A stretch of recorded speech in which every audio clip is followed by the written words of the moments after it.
അസ്സലാമു അലൈക്കും വറഹ്മത്തുള്ളാഹി വബറകാതുഹു. അൽഹംദുലില്ലാഹ് വസ്സലാത്തു വസ്സലാമു അലാ അഷ്റഫി റസൂലില്ലാഹ് വഅലാ ആലിഹി വഅസ്ഹാബിഹിൽ ഫായിസീന ബിറിദല്ലാഹ്. അഊദു ബില്ലാഹി മിനശ് ശൈത്വാനിർ റജീം. ബിസ്മില്ലാഹിർ റഹ്മാനിർ റഹീം.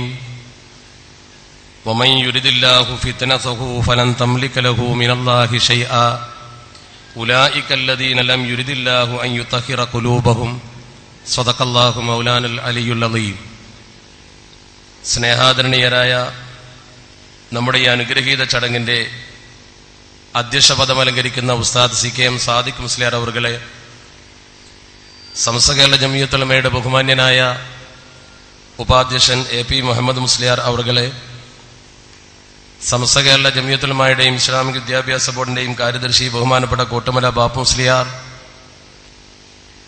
നമ്മുടെ ഈ വേദിയിൽ ആസനസ്ഥനായ ബഹുമാനപ്പെട്ട നമ്മുടെ സ്ഥാനാർത്ഥി, നമ്മുടെ MLA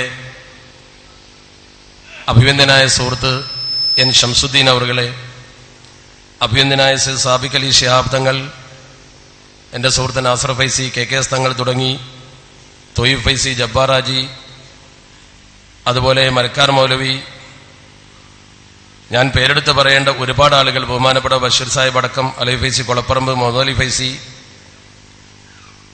ഒട്ടനവധി ആളുകൾ. ഞാൻ സമയത്തിന്റെ ദൈർഘ്യം കുറക്കുന്നതിന് വേണ്ടി എല്ലാവരെയും അഭിസംബോധന ചെയ്തതായി കണക്കാക്കണമെന്ന് വളരെ വിനയപൂർവ്വം അഭ്യർത്ഥിക്കുകയാണ്. സമസ്ത കേരള ജംഇയ്യത്തുൽ ഉലമയുടെ പോഷക ഘടകമായ സമസ്ത കേരള സുന്നി വിദ്യാർത്ഥി ഫെഡറേഷൻ സംഘടിപ്പിച്ച ഈ വിശദീകരണ യോഗത്തിന്റെ പശ്ചാത്തലവും ആ വിശദീകരണ സമ്മേളനത്തിന്റെ പ്രാധാന്യതയും ഒക്കെ ഉൾക്കൊണ്ടുകൊണ്ടാണ് ഇത്രയും ആളുകൾ ഇവിടെ സംഘടിച്ചിരിക്കുന്നത് എന്ന് ഞാൻ മനസ്സിലാക്കുന്നു. അതുകൊണ്ട് തന്നെ വളരെ വിശദമായി ഈ കാര്യങ്ങൾ ചർച്ച ചെയ്യേണ്ടാത്ത വിധം നിങ്ങൾ ബോധവാന്മാരായതുകൊണ്ട് വളരെ പ്രധാനപ്പെട്ട ചില കാര്യങ്ങൾ മാത്രം ഈ സന്ദർഭത്തിൽ എടുത്തു ധരിക്കാനാണ് ഞാൻ എൻ്റെ സമയം ഉപയോഗപ്പെടുത്തുന്നത്. അല്ലാഹു സുബ്ഹാനഹു വ തആല നമ്മുടെ പ്രവർത്തനങ്ങളൊക്കെ സൽക്കർമ്മങ്ങളായി സ്വീകരിക്കുമാറാവട്ടെ. നിങ്ങൾക്കൊക്കെ അറിയാവുന്നത് പോലെ സമസ്ത കേരള ജംഇയ്യത്തുൽ ഉലമ ഒരു ആത്മീയ മതസംഘടനയാണ്. രാഷ്ട്രീയ രംഗത്ത് സമസ്ത കേരള ജംഇയ്യത്തുൽ ഉലമ സംഘടനാപരമായി ഇന്ന പാർട്ടി ജയിക്കണമെന്നോ ഇന്ന പാർട്ടി പരാജയപ്പെടണമെന്നോ ആഹ്വാനം ചെയ്യാനോ പ്രവർത്തിക്കാനോ ഇന്നേ വരെ മുന്നോട്ട് വന്ന ചരിത്രമില്ല. സമസ്തയുടെ ഗതകാല ചരിത്രം മുഴുവൻ നമ്മൾ പരിശോധിച്ചാൽ കാണുന്നത് അതിന്റെ രാഷ്ട്രീയ നയം വളരെ വ്യക്തമായി മഹത്തുക്കൾ പൂർവ്വകാലത്ത് പ്രഖ്യാപിച്ചതുപോലെ തന്നെയാണ് മുന്നോട്ട് പോയിട്ടുള്ളത്. വ്യക്തികൾക്ക് രാഷ്ട്രീയമാകാം, സംഘടനയ്ക്ക് രാഷ്ട്രീയമില്ല. വ്യക്തികളെ സംബന്ധിച്ചിടത്തോളം അവർ ഏത് രാഷ്ട്രീയ പാർട്ടിയിൽ പ്രവർത്തിക്കുന്നതിനും സമസ്ത എതിരല്ല. മതവിരുദ്ധ പ്രവർത്തനം നടത്താതെ രാഷ്ട്രീയ പ്രവർത്തനം നടത്താൻ സമസ്ത അതിന്റെ അണികൾക്കൊക്കെ അവസരം കൊടുത്തിട്ടുണ്ട്. കാരണം ഇന്ത്യ ഒരു ജനാധിപത്യ രാജ്യമായതുകൊണ്ട് രാഷ്ട്രീയ പ്രവർത്തനം നടത്താതെ ഇന്ത്യയിൽ അവകാശങ്ങളും അധികാരങ്ങളും സംരക്ഷിക്കാൻ ആകില്ല എന്ന ബോധം സമസ്തയുടെ ആലിമ്യങ്ങൾക്കുള്ളത് കൊണ്ടാണ് രാഷ്ട്രീയ പ്രവർത്തനം നിരോധിക്കാതെ പ്രവർത്തകർക്ക് അതിനുള്ള അവസരം വ്യക്തിപരമായി കൊടുത്തുകൊണ്ട് സംഘടനാപരമായി വേണ്ട എന്ന നയം സമസ്ത സ്വീകരിച്ചത്. അതുകൊണ്ട് തന്നെ ഇന്ന് വരെ സമസ്ത കേരള ജംഇയ്യത്തുൽ ഉലമ ഇന്ന പാർട്ടിയാണ് എന്ന് ആരും ഒരു ആരോപണം ഉന്നയിച്ചിട്ടില്ല. ഇടക്കാലത്ത് സമസ്തയിൽ വിഭാഗീയത ഉണ്ടാക്കാൻ ശ്രമിച്ച ആളുകൾ ഒഴികെ. അവരെക്കുറിച്ചാണ് നമ്മളെ സംബന്ധിച്ചിടത്തോളം ഇവിടെ പരാമർശിക്കാൻ ഏറ്റവും കൂടുതലുള്ളത്. എങ്കിലും ആമുഖമായി ചില കാര്യങ്ങൾ അടിസ്ഥാനപരമായി തന്നെ പറയാൻ ഞാൻ ആഗ്രഹിക്കുന്നു. നമ്മൾ ഈ നടത്തുന്ന പൊതുയോഗത്തിൽ ശ്രദ്ധേയമായ കാര്യമായി നമ്മളത് കാണുകയുമാണ്. കേരളത്തെ സംബന്ധിച്ചിടത്തോളം വളരെ ഗൗരവതരമായൊരു സൂചന നൽകിക്കൊണ്ടാണ് ഈ തെരഞ്ഞെടുപ്പ് അവസാനിച്ചത്. കേരളത്തിൽ BJP അക്കൗണ്ട് തുറക്കുകയും അതോടൊപ്പം 7 നിയോജക മണ്ഡലങ്ങളിൽ BJP ഫാസിസ്റ്റ് ശക്തികൾ 2ാം സ്ഥാനത്തേക്ക് കുതിച്ചുയരുകയും ചെയ്തിട്ടുണ്ട്. ഇത് നമ്മൾ ശ്രദ്ധിക്കേണ്ട ഏറ്റവും പ്രധാനപ്പെട്ട ഒരു കാര്യമാണ്. ഞാൻ വിഷയത്തിലേക്ക് തന്നെയാണ് കടന്നു വരുന്നത്. നേമം നിയോജക മണ്ഡലത്തിൽ BJPയുടെ സ്ഥാനാർത്ഥി വിജയിക്കുകയും കേരളത്തിലെ പ്രധാനപ്പെട്ട സ്ഥലങ്ങളായ മലമ്പുഴ, മഞ്ചേശ്വരം, കാസർഗോഡ്, പാലക്കാട്, കഴക്കൂട്ടം, വട്ടിയൂർക്കാവ്, ചാത്തന്നൂര് ഈ 7 നിയമസഭാ നിയോജക മണ്ഡലങ്ങളിൽ BJP 2ാം സ്ഥാനത്തേക്ക് ഉയർന്നു വരികയും ചെയ്തു. ഇവിടെ നമ്മൾ ഒരു കൊടുങ്കാറ്റ് ആഞ്ഞു വീശിയതുപോലെ ഇടതുപക്ഷത്തിന്റെ ഒരു തരംഗത്തെ നമ്മൾ കണ്ടു.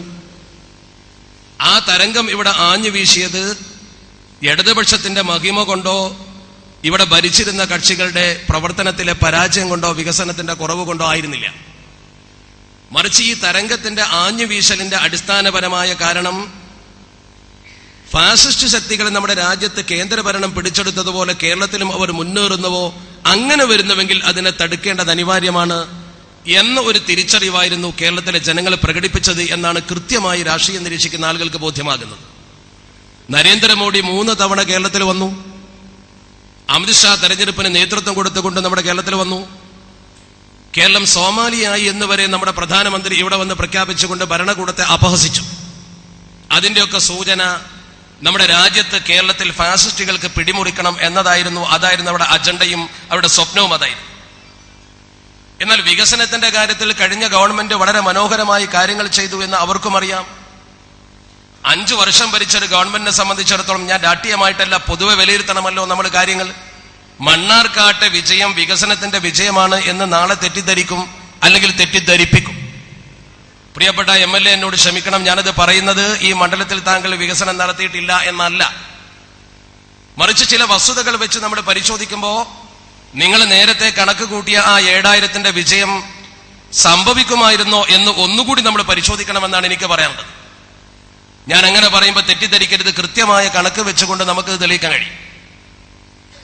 കാരണം കേരളത്തിലെ വികസന പ്രവർത്തന രംഗത്ത് 5 വർഷത്തെ ഒരു ഭരണകൂടത്തിന്റെ വികസനം വിലയിരുത്തിയാൽ വിഴിഞ്ഞം പദ്ധതിയും അതുപോലെ സ്മാർട്ട് സിറ്റിയും അതുപോലെ വല്ലാർപാടം പദ്ധതിയും കൊച്ചി മെട്രോയും കണ്ണൂർ വിമാനത്താവളവും 5 കാര്യങ്ങൾ, അത് മാത്രം മതി വികസനത്തിൽ ഏറ്റവും പ്രധാനം.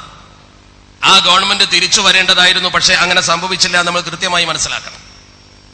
കാരുണ്യ പ്രവർത്തനമാണ് ജനങ്ങളിലേക്ക് ഒരു ഗവൺമെന്റിനെ അല്ലെങ്കിൽ ഒരു രാഷ്ട്രീയ പ്രസ്ഥാനത്തെ അടുപ്പിക്കുന്നെങ്കിൽ ശ്രുതിതരംഗം പദ്ധതിയിലൂടെ 645 കുട്ടികൾക്ക് ചെവി കേൾക്കാനും സംസാരിക്കാനുമുള്ള സംവിധാനം ഉണ്ടാക്കി കൊടുത്ത ഗവൺമെന്റാണ്. ക്ഷേമ പെൻഷൻ 3 ലക്ഷത്തിൽ താഴെ ആളുകളായി ഇവിടെ വാങ്ങിയിരുന്നത് അത് കേരളത്തിൽ വളരെയധികം ഉയർത്തി, 35 ലക്ഷത്തോളം ഉയർത്തി എന്ന് പറയുമ്പോൾ 15 ഇരട്ടി വർദ്ധിപ്പിച്ചു UDF ഗവൺമെന്റ്. എന്നിട്ടും എന്താ UDF ഗവൺമെന്റ് പരാജയപ്പെട്ടത്? പരാജയങ്ങൾക്ക് പല കാരണങ്ങൾ ഉണ്ടായേക്കാം. ചുരുക്കത്തിൽ കേരളത്തിൽ 300 രൂപ ക്ഷേമ പെൻഷൻ വാങ്ങിയിരുന്ന ആളുകൾക്ക് അത് 1200 രൂപയാക്കി മാറ്റി കൊടുത്തില്ലേ ഗവൺമെന്റ്? LDF 2 രൂപ കരി കൊടുക്കാമെന്ന് പറഞ്ഞപ്പോൾ 1 രൂപ കരി കൊടുക്കാമെന്ന് പറഞ്ഞില്ലേ UDF ഗവൺമെന്റ്? പക്ഷെ എന്നിട്ടും എന്തുകൊണ്ട് ആ ഗവൺമെന്റ് വിജയിച്ചില്ല എന്നത് വികസന പ്രവർത്തനം മാത്രമല്ല ജനങ്ങൾ നോക്കുന്നത് എന്നതിന്റെ വളരെ വ്യക്തമായ ഒരു തെളിവാണ്. അത് അടിവരയിട്ട് പറയണം. മുഖ്യമന്ത്രി നടത്തിയ ജനസമ്പർക്ക പരിപാടിയൊക്കെ കേരളത്തിലെ വളരെ ശ്രദ്ധേയമായിരുന്നു. ഇവിടെ സംഭവിച്ചത് യഥാർത്ഥത്തിൽ ഒരുപക്ഷെ പരാജയത്തിന്റെ കാരണമെണ്ണുമ്പോ അഴിമതിയുടെ കറപുരണ്ട ചില ആളുകൾ എന്ന് പറഞ്ഞുകൊണ്ട് KPCC പ്രസിഡന്റ് വരെ ചൂണ്ടിക്കാണിച്ച ആളുകൾ വീണ്ടും മത്സരിച്ചു എന്നത് നിരീക്ഷകർ കാരണമായി പറയുന്നു. എന്നാൽ അതിനേക്കാളൊക്കെ നമ്മൾ കാണേണ്ടത് ഈ ഗവൺമെന്റിനെതിരെ ഒരു കൊടുങ്കാറ്റായി ആഞ്ഞു വീശിയത് BJP ഉയർന്നു വരുമോ, ഇടതുപക്ഷം അവരെ ചെറുക്കുന്നതിൽ മറ്റുള്ളവരെക്കാൾ മുന്നിലാണല്ലോ എന്ന ഒരു തോന്നൽ എങ്ങനെയോ ജനസമൂഹത്തിൽ ഉണ്ടായിട്ടുണ്ട്. ഞാൻ അതേക്കുറിച്ച് വിശദീകരിക്കുന്നില്ല. ഈ BJP അല്ലെങ്കിൽ ഫാസിസ്റ്റ് ശക്തികളെ പരാജയപ്പെടുത്തുവാൻ ആവശ്യമായ പ്രവർത്തനം എന്ന രീതിയിലുള്ള ഒരു ചലനമാണ് സത്യത്തിൽ ഇക്കണ്ട വികസനങ്ങളൊക്കെ ഉണ്ടായിട്ടും ജനങ്ങളെ മനസ്സിലുണ്ടായത് എന്നാണ് നമ്മൾ മനസ്സിലാക്കേണ്ടത്. ഭരണവിരുദ്ധ വികാരത്തിന് പകരം ഫാസിസ്റ്റ് വിരുദ്ധ വികാരമാണ് ഉണർന്നത് എന്ന് കേരളത്തിന്റെ രാഷ്ട്രീയ രംഗം നിരീക്ഷിക്കുന്ന ഒരു പഠിതാവിന് ബോധ്യപ്പെടാൻ വളരെ എളുപ്പമാണ്. പക്ഷെ നമ്മളിവിടെ ഉൾക്കൊള്ളേണ്ട, മനസ്സിലാക്കേണ്ട ഏറ്റവും പ്രധാനപ്പെട്ട ഒരു കാര്യം, 7 മണ്ഡലങ്ങളിൽ മുന്നോട്ട് വരികയും 1 മണ്ഡലത്തിൽ അക്കൗണ്ട് തുറക്കുകയും ചെയ്ത പാർട്ടിയെ ഇന്ത്യ മഹാരാജ്യത്ത് ഇന്ന് അധികാരത്തിലിരിക്കുമ്പോൾ അവർ ചെയ്തു കൂട്ടുന്ന വൃത്തികേടുകൾ സഹിക്കുന്ന ഒരു ന്യൂനപക്ഷം കരുതിയിരിക്കണം. ഇന്ത്യയിൽ ഈ ഇടതുപക്ഷം എന്ന് പറയുന്ന CPM കോൺഗ്രസ് ഇല്ലാതെ അവരെ ചെറുക്കാൻ സാധിക്കുന്ന കക്ഷിയല്ല എന്ന് കൃത്യമായി ബംഗാളിലെ തെരഞ്ഞെടുപ്പ് തെളിയിച്ചു.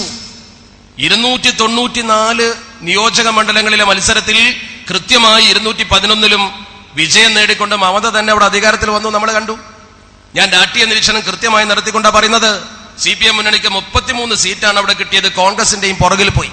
അവ ഫാസിസ്റ്റുകളെ എതിർക്കാൻ നമ്മളിവിടെ ആദ്യം പറയുന്നത്, ഫാസിസ്റ്റുകളെ എതിർക്കുന്നതിനൊരു മതേതരമായ കൂട്ടുകെട്ട്, മതേതരമായ ഒരു മുന്നോട്ട് പോക്ക് നമ്മുടെ രാജ്യത്ത് അനിവാര്യമാണ് എന്ന തിരിച്ചറിവിലേക്ക് മതേതര കക്ഷികൾ മുന്നോട്ട് വരണമെന്നതിന്റെ വളരെ വ്യക്തമായൊരു സൂചന കേരളം നൽകുന്നുണ്ട്. ഇല്ലെങ്കിൽ അപകടം വരും എന്നാണ് കൃത്യമായി നമുക്ക് സൂചിപ്പിക്കാനുള്ളത്. മാത്രമല്ല, മതേതര വോട്ടുകൾ ഭിന്നിച്ചതിന്റെ ഏറ്റവും വലിയ ഗൗരവം ആസാമിൽ നമ്മൾ കണ്ടു. മുസ്ലിങ്ങൾക്ക് ഗണ്യമായ സ്വാധീനമുള്ള 19 മണ്ഡലങ്ങളുണ്ട് അവിടെ ബദറുദ്ദീൻ അജ്മൽ എന്ന് പറയുന്ന വ്യക്തി AIUDF എന്നൊരു പാർട്ടി ഉണ്ടാക്കി മത്സരിച്ചിട്ട് അതിന്റെ പേരിൽ അവിടെ സംഭവിച്ചത് അപകടകരമായ മുസ്ലിം വോട്ടുകളുടെ ഭിന്നിപ്പാണ്. അതുകൊണ്ട് സംഭവിച്ചത് BJPക്ക് ചെറിയ നേട്ടമാണ്. മതേതര കക്ഷികൾ ഭിന്നിക്കുമ്പോൾ ഫാസിസ്റ്റ് ശക്തികൾക്ക് നേട്ടമുണ്ടാക്കാൻ കഴിയുന്നു എന്നത് തെരഞ്ഞെടുപ്പുകളിൽ നമുക്ക് ബോധ്യപ്പെടുന്ന സത്യമായിട്ടും ഈ ഫാസിസ്റ്റുകളെ ചെറുക്കാനുള്ള മതേതര ഐക്യം ശക്തമായി രൂപപ്പെട്ടു വരുന്നില്ല എന്ന ഒരു തോന്നൽ ജനങ്ങളിൽ ആശങ്ക ഉളവാക്കുന്നുണ്ട്. ആ ആശങ്ക ഇവിടെ പങ്കുവെക്കാതിരിക്കാൻ സാധ്യമല്ല എന്നതുകൊണ്ടാണ് ഞാനത് പറയുന്നത്. എന്നാൽ നമ്മുടെ ഈ മണ്ണാർക്കാട് മണ്ഡലത്തിന്റെ അവസാനം നോക്കുക നിങ്ങൾ. മണ്ണാർക്കാട് നിയോജക മണ്ഡലത്തിൽ അതിശക്തമായ വികസന പ്രവർത്തനം നടത്തിയിട്ടുണ്ട്. എനിക്കറിയാം, ഇവിടേക്ക് കടന്നു വരുമ്പോൾ നമ്മളൊക്കെ പലപ്പോഴും ബ്ലോക്കായ അതിപ്രധാനമായ ഒരു സ്ഥലമാണ് ഈ കുന്തിപ്പുഴ പാലം.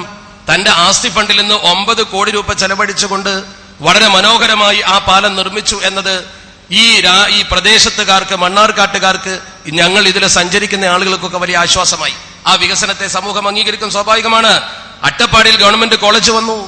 തിരുവാഴാങ്കുന്നിൽ കൃത്യമായി പോൾട്രി മാനേജ്മെന്റിനെ കുറിച്ച് പഠിപ്പിക്കുന്ന സയൻസ് കോളേജ് കൊണ്ടുവന്നു. ഇന്ത്യയിലെ ഒന്നാമത്തത്, ഇന്ത്യ മഹാരാജ്യത്ത് ആദ്യത്തത്. എങ്കിൽ ഈ വികസനത്തിനാണ് വോട്ട് കിട്ടേണ്ടത് എങ്കിൽ വളരെ കൃത്യമായി തന്നെ ഞാൻ ചോദിക്കാൻ ആഗ്രഹിക്കുന്നു, ഈ വികസനത്തിന് വോട്ട് കിട്ടുന്നുവെങ്കിൽ എന്തുകൊണ്ട് കേരളത്തിൽ ഉമ്മൻചാണ്ടി ഭരിക്കുന്ന ഗവൺമെന്റിന് മൊത്തം വോട്ട് കിട്ടിയില്ല? വികസനത്തിന്റെ കാര്യത്തിൽ ഉമ്മൻചാണ്ടി മന്ത്രിസഭ വളരെ മുന്നിലല്ലേ? എന്നിട്ട് എന്തു സംഭവിച്ചു? 4 മന്ത്രിമാർ പരാജയപ്പെട്ടു. തൃപ്പൂണിത്തുറയിൽ ബാബു തോറ്റു, ഷിബു ബേജോൺ ചവാറിൽ തോറ്റു, ജയലക്ഷ്മി മാനന്തവാടിയിൽ തോറ്റു, KP മോഹൻ കൂത്തുപറമ്പിൽ തോറ്റു. 4 സിറ്റിംഗ് മന്ത്രിമാർ പരാജയപ്പെട്ടു എന്ന് മാത്രമല്ല, സ്പീക്കറും ഡെപ്യൂട്ടി സ്പീക്കറും ചീഫ് വിപ്പും തോറ്റു. ഒരു കൊടുങ്കാറ്റ് പോലെ. സ്പീക്കർ ശക്തൻ തോറ്റു, ഡെപ്യൂട്ടി സ്പീക്കർ പാലോട് രവി തോറ്റു, ചീഫ് വിപ്പ് തോമസ് ഉണ്ണിയാടൻ തോറ്റു. എല്ലാവരും പരാജയപ്പെടുന്നു. വികസനങ്ങൾ നടത്തിയ പ്രദേശത്തൊക്കെ ആളുകൾ വിജയിക്കണമെങ്കിൽ ഇനിയും ചില കണക്കുകൾ നമ്മൾ പരിശോധിക്കണം. ഇവിടെ LDF ജയിക്കുന്നു, 91 സീറ്റ് നേടി കേരളത്തിൽ മുന്നോട്ട് വരുന്നു. UDFന് 47 സീറ്റായി ചുരുങ്ങുന്നു. അങ്ങനെയുള്ള ഒരു പ്രത്യേക സാഹചര്യം നമ്മൾ നോക്കണം. ഈ മണ്ഡലത്തിന്റെ തൊട്ടപ്പുറത്തും ഇതുപോലെ വികസനം നടത്തിയ ആളുകളുണ്ട്. ഇതിന്റെ തൊട്ടപ്പുറത്ത് ഇരുത്തം വന്ന MLA ആണ് CP Muhammad Sahib. CP Muhammad MLA 7404 വോട്ടിന് തോറ്റു. 7404 വോട്ടിന് അദ്ദേഹം തോൽക്കുമ്പോ 2011 തെരഞ്ഞെടുപ്പിൽ 12475 വോട്ട് അദ്ദേഹത്തിന് കിട്ടിയിരുന്നു. 12475 വോട്ടിന് കഴിഞ്ഞ തെരഞ്ഞെടുപ്പിൽ ജയിച്ച ആള് 7404 വോട്ടിന് അയൽപക്കത്ത് തോൽക്കുന്നു ഈ ജില്ലയിൽ. അപ്പോൾ ഒരു കൊടുങ്കാറ്റ് അഞ്ഞു വീശിയിട്ടില്ലേ? എന്തോ ഒരു രാഷ്ട്രീയ തരംഗം അഞ്ഞു വീശിയിട്ടില്ലേ? തൊട്ടപ്പുറത്തല്ല കോങ്ങാട് നിയോജക മണ്ഡലം. കോങ്ങാട് നിയോജക മണ്ഡലത്തിൽ പന്തളം സുധാകരൻ 13271 വോട്ടിനാ തോറ്റത്. 13721 വോട്ടിന് UDFന്റെ സ്ഥാനാർത്ഥി പരാജയപ്പെടുന്നവിടെ. അതേസമയത്തോ 2011 തെരഞ്ഞെടുപ്പിൽ ഇടതുപക്ഷത്തിന്റെ സ്ഥാനാർത്ഥി അവിടെ ജയിച്ചത് 3565 വോട്ടിനാ. ആ 3565 വോട്ടാണ് 13271 ഇടതുപക്ഷത്തിന് വർദ്ധിക്കുന്നത്. ഈ മണ്ഡലത്തിന്റെ തൊട്ടയൽപക്കത്ത് ഇടതുപക്ഷത്തിന് എത്ര വോട്ട് വർദ്ധിച്ചു ശ്രദ്ധിക്കണം നിങ്ങൾ. മണ്ണാർക്കാട് തന്നെ നമ്മുടെ MLA 2011 8270 വോട്ടാണ് നേടിയത് ഭൂരിപക്ഷം. ആ 8270 വോട്ട് ഇപ്പോൾ 2016 12325 വർദ്ധിച്ചു. ഈ 12325 കുതിപ്പിന്റെ പിന്നിൽ കേവലം വികസനം മാത്രമല്ലല്ലോ. മാത്രമല്ല, മണ്ണാർക്കാട് നിയോജക മണ്ഡലത്തിന്റെ ചരിത്രത്തിൽ 1967 CPMലെ ഇമ്പിച്ചിക്കോയ നേടിയ 11896 വോട്ടിന്റെ റെക്കോർഡാണ് അദ്ദേഹം തകർത്തിരിക്കുന്നത്. അന്നത്തെ റെക്കോർഡ് 967 റെക്കോർഡ് തകർത്തു. മാത്രമല്ല, മണ്ണാർക്കാട് നിയോജക മണ്ഡലത്തിന്റെ ചരിത്രം ഞാൻ പഠിച്ചു നോക്കുമ്പോ മാറി മാറി വരുന്ന ഒരു സ്വഭാവമാണ്. നേരത്തെ MLA തന്നെ പറഞ്ഞല്ലോ, മാറി വരുന്ന സ്വഭാവമാണ്. കല്ലടി മുഹമ്മദ് സാഹിബ് MLA ഇവിടെ അദ്ദേഹം മത്സരിക്കുന്ന സമയത്താണ് 2 ടൈമിൽ തുടർച്ചയായി അദ്ദേഹം വന്നത്. 2011 ഷംസുദ്ദീൻ സാഹിബ് ആയിരുന്നല്ലോ, 2006 ജോസ് ബേബി ആയിരുന്നു, 2001 കളത്തിൽ അബ്ദുള്ള സാഹിബ് ആയിരുന്നു, അതിനുമുമ്പ് ജോസ് ബേബി, 91 കല്ലടി മുഹമ്മദ് സാഹിബ്, 87 അദ്ദേഹം തന്നെ വന്നു. അവിടെ നിന്ന് മേലോട്ട് പോയാൽ കുമാരനും AP ഹംസയും AN യൂസഫുമായിട്ട് ഇങ്ങനെ മുന്നണി മാറി. ഒരു വർഷം ഇടതുപക്ഷത്തിന്റെ കൂടെ ആണെങ്കിൽ ഒരു വർഷം വലതുപക്ഷത്തിന്റെ കൂടെ. ആ രീതിയിലായിരുന്നു മണ്ണാർക്കാടിന്റെ MLA മാർ വന്നിരുന്നത് എന്ന് മണ്ണാർക്കാട് നിയോജക മണ്ഡലത്തിന്റെ ചരിത്രം പഠിക്കുന്നവർക്കൊക്കെ ബോധ്യമുണ്ട്. വികസനമാണ് പ്രശ്നമെങ്കിൽ ഞാൻ ലളിതമായൊരു ചോദ്യം ചോദിക്കട്ടെ. 875 കോടി രൂപയുടെ വികസനമാണ് PB അബ്ദുറസാഖ് MLA കാസർഗോഡ് മണ്ഡലത്തിൽ കാഴ്ചവെച്ചത്. ഞാനവിടെ പോയിട്ടുണ്ട്. അദ്ദേഹം വളരെ മനോഹരമായി ഒരു പേപ്പറിൽ അത് അടിച്ചിറക്കി. കോടികൾ ചെലവഴിച്ചതിന്റെ കൃത്യമായ രൂപം ജനങ്ങളെ ബോധ്യപ്പെടുന്നതിൽ വിജയിച്ചിട്ടുമുണ്ട്. 875 കോടി. ആ 875 കോടിയുടെ വികസനം നടത്തിയ PB അബ്ദുറസാഖ് MLA 89 വോട്ടിനാണ് ജയിച്ചത്. വെറും 89 വോട്ടിന്. 2011 തെരഞ്ഞെടുപ്പിൽ അദ്ദേഹത്തിന് 5828 വോട്ടിന്റെ ലീഡുണ്ട്. 5828 വോട്ടിന്റെ ലീഡാണ് 89ലേക്ക് കൂപ്പുകുത്തിയത്.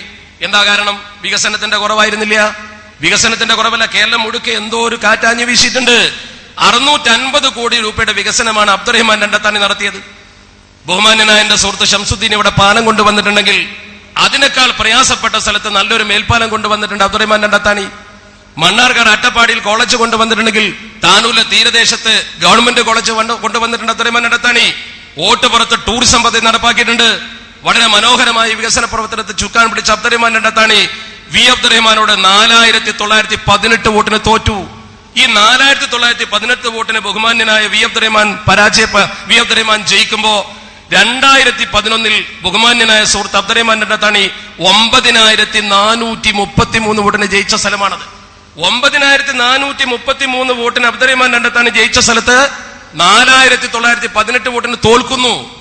പാലമുണ്ടാക്കി, അവിടെ കോളേജ് ഉണ്ടാക്കി, ആ പ്രദേശത്ത് തീരദേശ പദ്ധതികൾ നടപ്പാക്കി.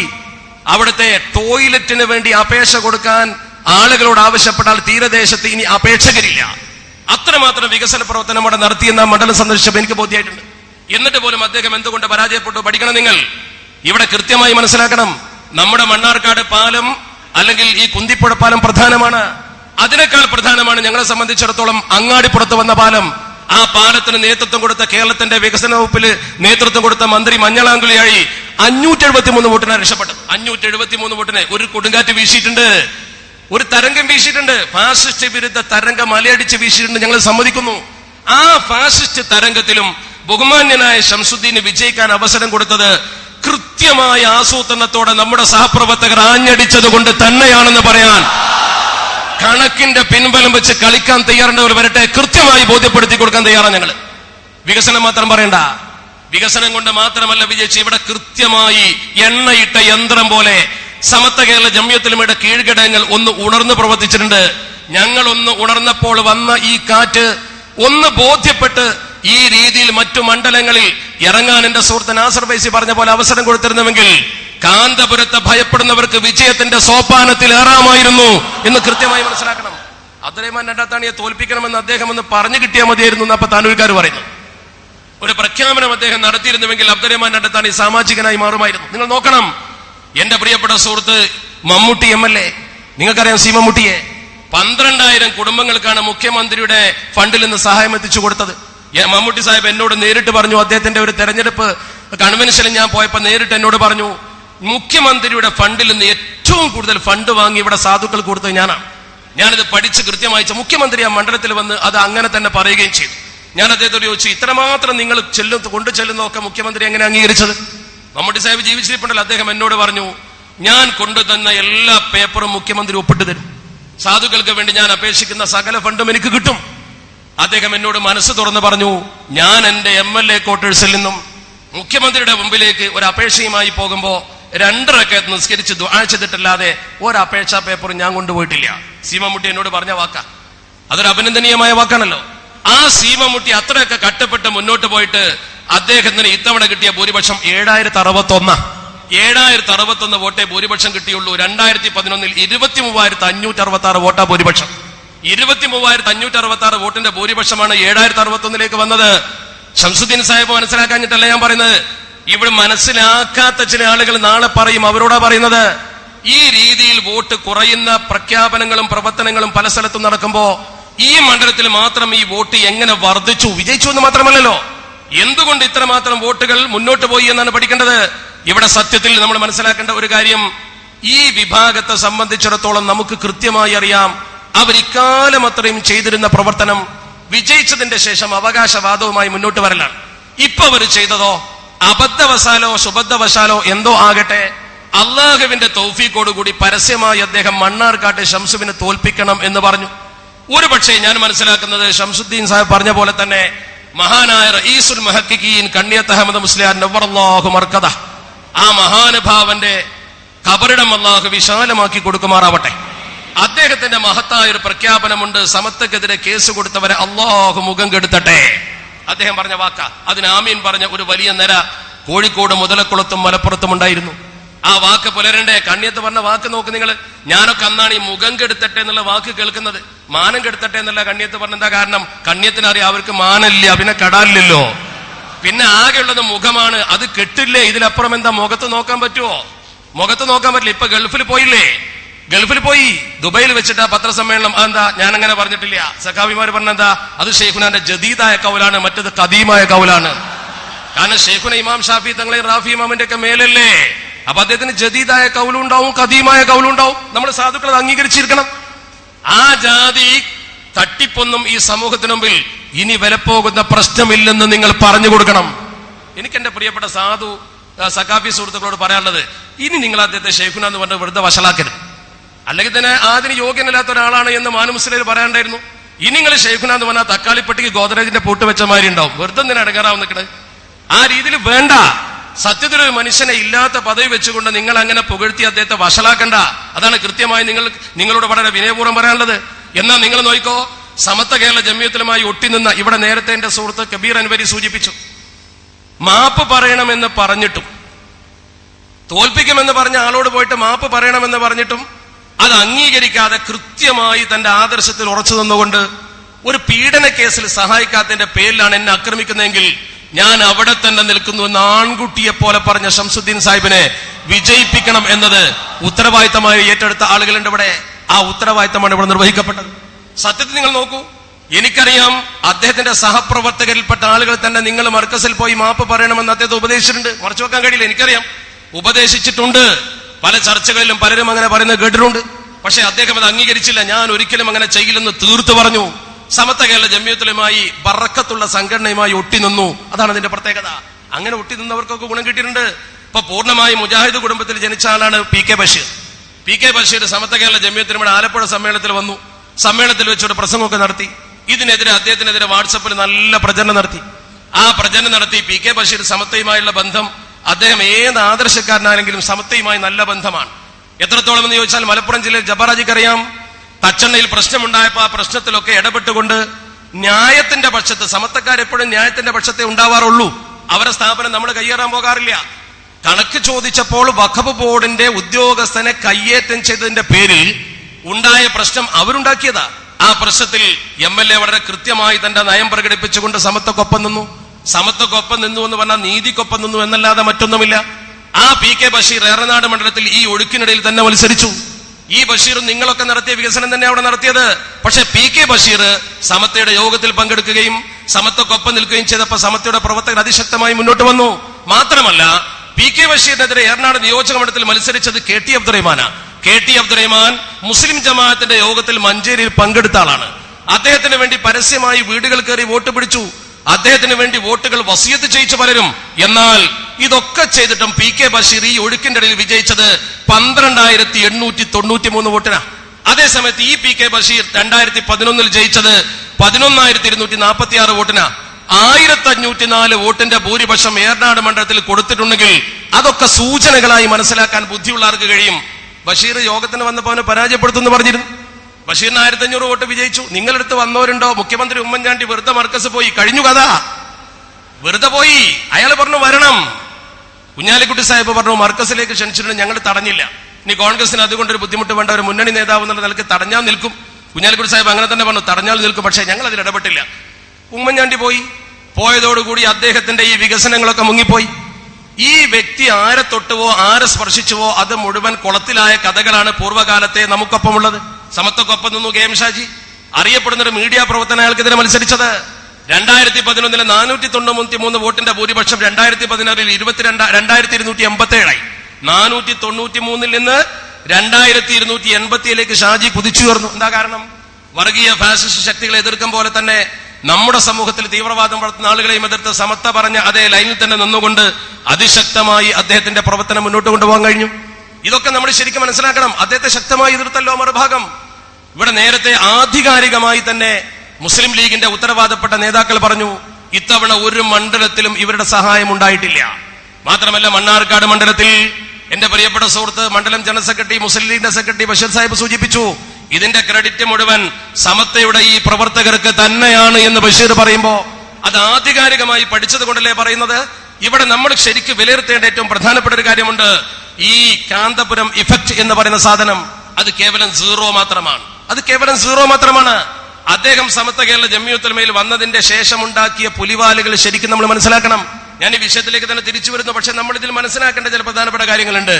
അയാളെ ഇപ്പോഴും മനസ്സിലാക്കാത്തവർ, അയാളുടെ കയ്യിൽ വോട്ട് ബാങ്ക് ഉണ്ടെന്ന് തെറ്റിദ്ധരിക്കുന്നവർ, നമ്മുടെ പ്രവർത്തകർ സജീവമായി എവിടെയെങ്കിലും മുന്നോട്ട് വന്നാൽ അവരെ സംബന്ധിച്ചിടത്തോളം അത് മറ്റുള്ളവർക്ക് പ്രകോപനമാകുമെന്ന് ഭയപ്പെട്ടവർ, താനൂരിലൊക്കെ അത് സംഭവിച്ചിട്ടുണ്ട് എന്നാണ് അവിടുത്തെ പ്രവർത്തകർ പറയുന്നത്. അങ്ങനെ വരുമ്പോൾ അവിടെ ശക്തമായ പ്രവർത്തനം നടത്താൻ കഴിയാതെ കേവലം എന്റെ സുഹൃത്ത് നാസർ വൈസ് സൂചിപ്പിച്ചതുപോലെ വോട്ട് മാത്രം പോയി ചെയ്യുന്നവരാകും. ഒരു സംഘടിത ആസൂത്രിത പ്രവർത്തനം ഉണ്ടാകില്ല. മണ്ണാർക്കാട്ടെ നിങ്ങൾ കണ്ടതെന്താ? ഈ ഇസ്ലാമിക് സെന്റർ കേന്ദ്രീകരിച്ചുകൊണ്ട് ബഹുമാനപ്പെട്ട മുസ്തഫ അഷ്റഫി കക്കുപ്പടിയുടെ കൂടെ അദ്ദേഹം എന്നോട് ക്ലിപ്പിംഗ് സഹിതം ചില കാര്യങ്ങൾ പറയാൻ പോകുന്നുണ്ട്. ഇൻഷാ അല്ലാഹ് അദ്ദേഹത്തിന്റെ കൂടെ കബീർ അൻവരി തുടങ്ങി ഇവിടെയുള്ള കുറച്ച് സംഘടനാ പ്രവർത്തകർ അതിശക്തമായി കൃത്യമായ ആസൂത്രണത്തിലൂടെ മുന്നോട്ട് പോയപ്പോ ആ പടക്കുതിരകളെ പിടിച്ചു കെട്ടാൻ ഒരു ശക്തിക്കും സാധ്യമല്ല എന്ന് ഉറക്കെ പ്രഖ്യാപിക്കുന്ന ഒരു വിജയം കേരളത്തിന്റെ ചരിത്രത്തിലുണ്ടായി. കാരണം മണ്ണാർക്കാട് മണ്ഡലത്തിലേക്ക് സകലരും ഉറ്റുനോക്കിയിരുന്നു. എല്ലാ ആളുകളും മണ്ണാർക്കാട്ടേക്ക് ഉറ്റുനോക്കിയിരുന്നു. എല്ലാവരുടെ ശ്രദ്ധ മണ്ണാർക്കാട്ടായിരുന്നു. ഞാനതിന്റെ അടുക്ക് നേരത്തെ വാപ്പുസാദ് സൂചിപ്പിച്ചതുപോലെ വിദേശത്തൊരു പരിപാടിക്ക് പോയി എല്ലാവരും കാണുമ്പോൾ പറയുന്നത് 140 നിയോജക മണ്ഡലം എന്തായാലും ശരി ഒരു മണ്ഡലത്തിൽ ജയിക്കണം. ആളുകൾ അങ്ങനെ ഒരു മനസ്സ് തീരുമാനിച്ചു. നേരത്തെ ശംസുദ്ദീൻ സാഹിബ് പറഞ്ഞത് വളരെ ശരിയാ. അമുസ്ലിങ്ങളുടെ മനസ്സിൽ വരെ അങ്ങനെ ട്രെൻഡ് വന്നു. നേരത്തെ സാദിഖ് ഉസ്താദ് അടിവരയിട്ട് പറഞ്ഞൊരു കാര്യം എനിക്ക് വലിയ സന്തോഷമുളവാക്കി. കാരണം എന്താ, അട്ടപ്പാടിയില് ക്രിസ്ത്യൻ വിദ്യാഭ്യാസ സ്ഥാപനത്തിലേക്ക് ഇവർ ചെന്നപ്പോ നിങ്ങൾ ഈ ഇദ്ദേഹത്തിന്റെ വിഭാഗക്കാരാണെങ്കിൽ കയറണ്ട, സമത്വക്കാരാണെങ്കിൽ കയറിയാൽ മതി എന്നാ പറഞ്ഞത്. ഒരു ക്രിസ്ത്യൻ സംഘടന വരെ അവരുടെ സ്ഥാപനത്തിലേക്ക് കയറ്റാൻ പറ്റാത്ത വിധം ഉപ്പുവെച്ച കലം പോലെ നിങ്ങൾ അകറ്റപ്പെട്ടിരിക്കുന്നു എന്ന് പറയുമ്പോ അതിന്റെ ഗൗരവം എത്രയുണ്ട്? ഇനി നിങ്ങൾക്ക് എന്താ നല്ലത്? ഇനി നിങ്ങൾക്ക് ഏറ്റവും നല്ലത് ആദ്യം മുസ്ലിം ജമാഅത്തെ പിരിച്ചുവിടുക, പിന്നെ സമത്വ കേരള ജംഇയ്യത്തുൽ ഉലമ എന്ന പേരിൽ അരവിന്ദാക്ഷ മേനോണ്ടാക്കിയ സംഘടനയും പിരിച്ചുവിടുക. എന്നിട്ട് ഈ ഇരിക്കുന്ന നേതാക്കളെ കാൽക്കൽ വന്ന് അഭയം പ്രാപിക്കലാണ് നിങ്ങൾക്ക് മുഖം ഇനിയും കെടാതിരിക്കാൻ നല്ലത്. ഏറ്റവും നല്ല കാര്യം അതാ. ഇവരെ വന്നിട്ട് കണ്ടിട്ട് സമാധാനിപ്പിച്ചിട്ട് നല്ല രീതിയിൽ സംഘടനയിൽ യോജിച്ച് ഇനി ഭിന്നിപ്പുണ്ടാക്കാതിരിക്കാൻ പ്രവർത്തിക്കുക. സമത്തിന്റെ പ്രസിഡന്റ് സ്ഥാനം കണ്ടുവരുമെന്നും വേണ്ട, ചിലപ്പോൾ കിട്ടിയില്ലാന്ന് വരും. അപ്പൊ അതുകൊണ്ട് കൃത്യമായ ഒരു ആസൂത്രണത്തിലൂടെ മുന്നോട്ട് പോകാനാണ് നിങ്ങളെ ക്ഷണിക്കുന്നത്. ഇദ്ദേഹം സമത്വ കേരള ജംഇയ്യത്തുൽ ഉലമയിൽ വരുന്നത് ഈ പാലക്കാട് ജില്ലയിൽ നിന്നാണ്.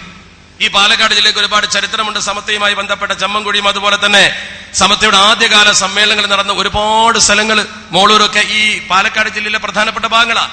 1974 ഏപ്രിൽ 21 പാലക്കാട് ജന്നത്തുൽ ഉലൂമിൽ ചേർന്ന മുഷാവറ യോഗമാണ് ഇദ്ദേഹത്തെ സമത്വ മുഷാവറ അംഗമായി എടുക്കുന്നത്.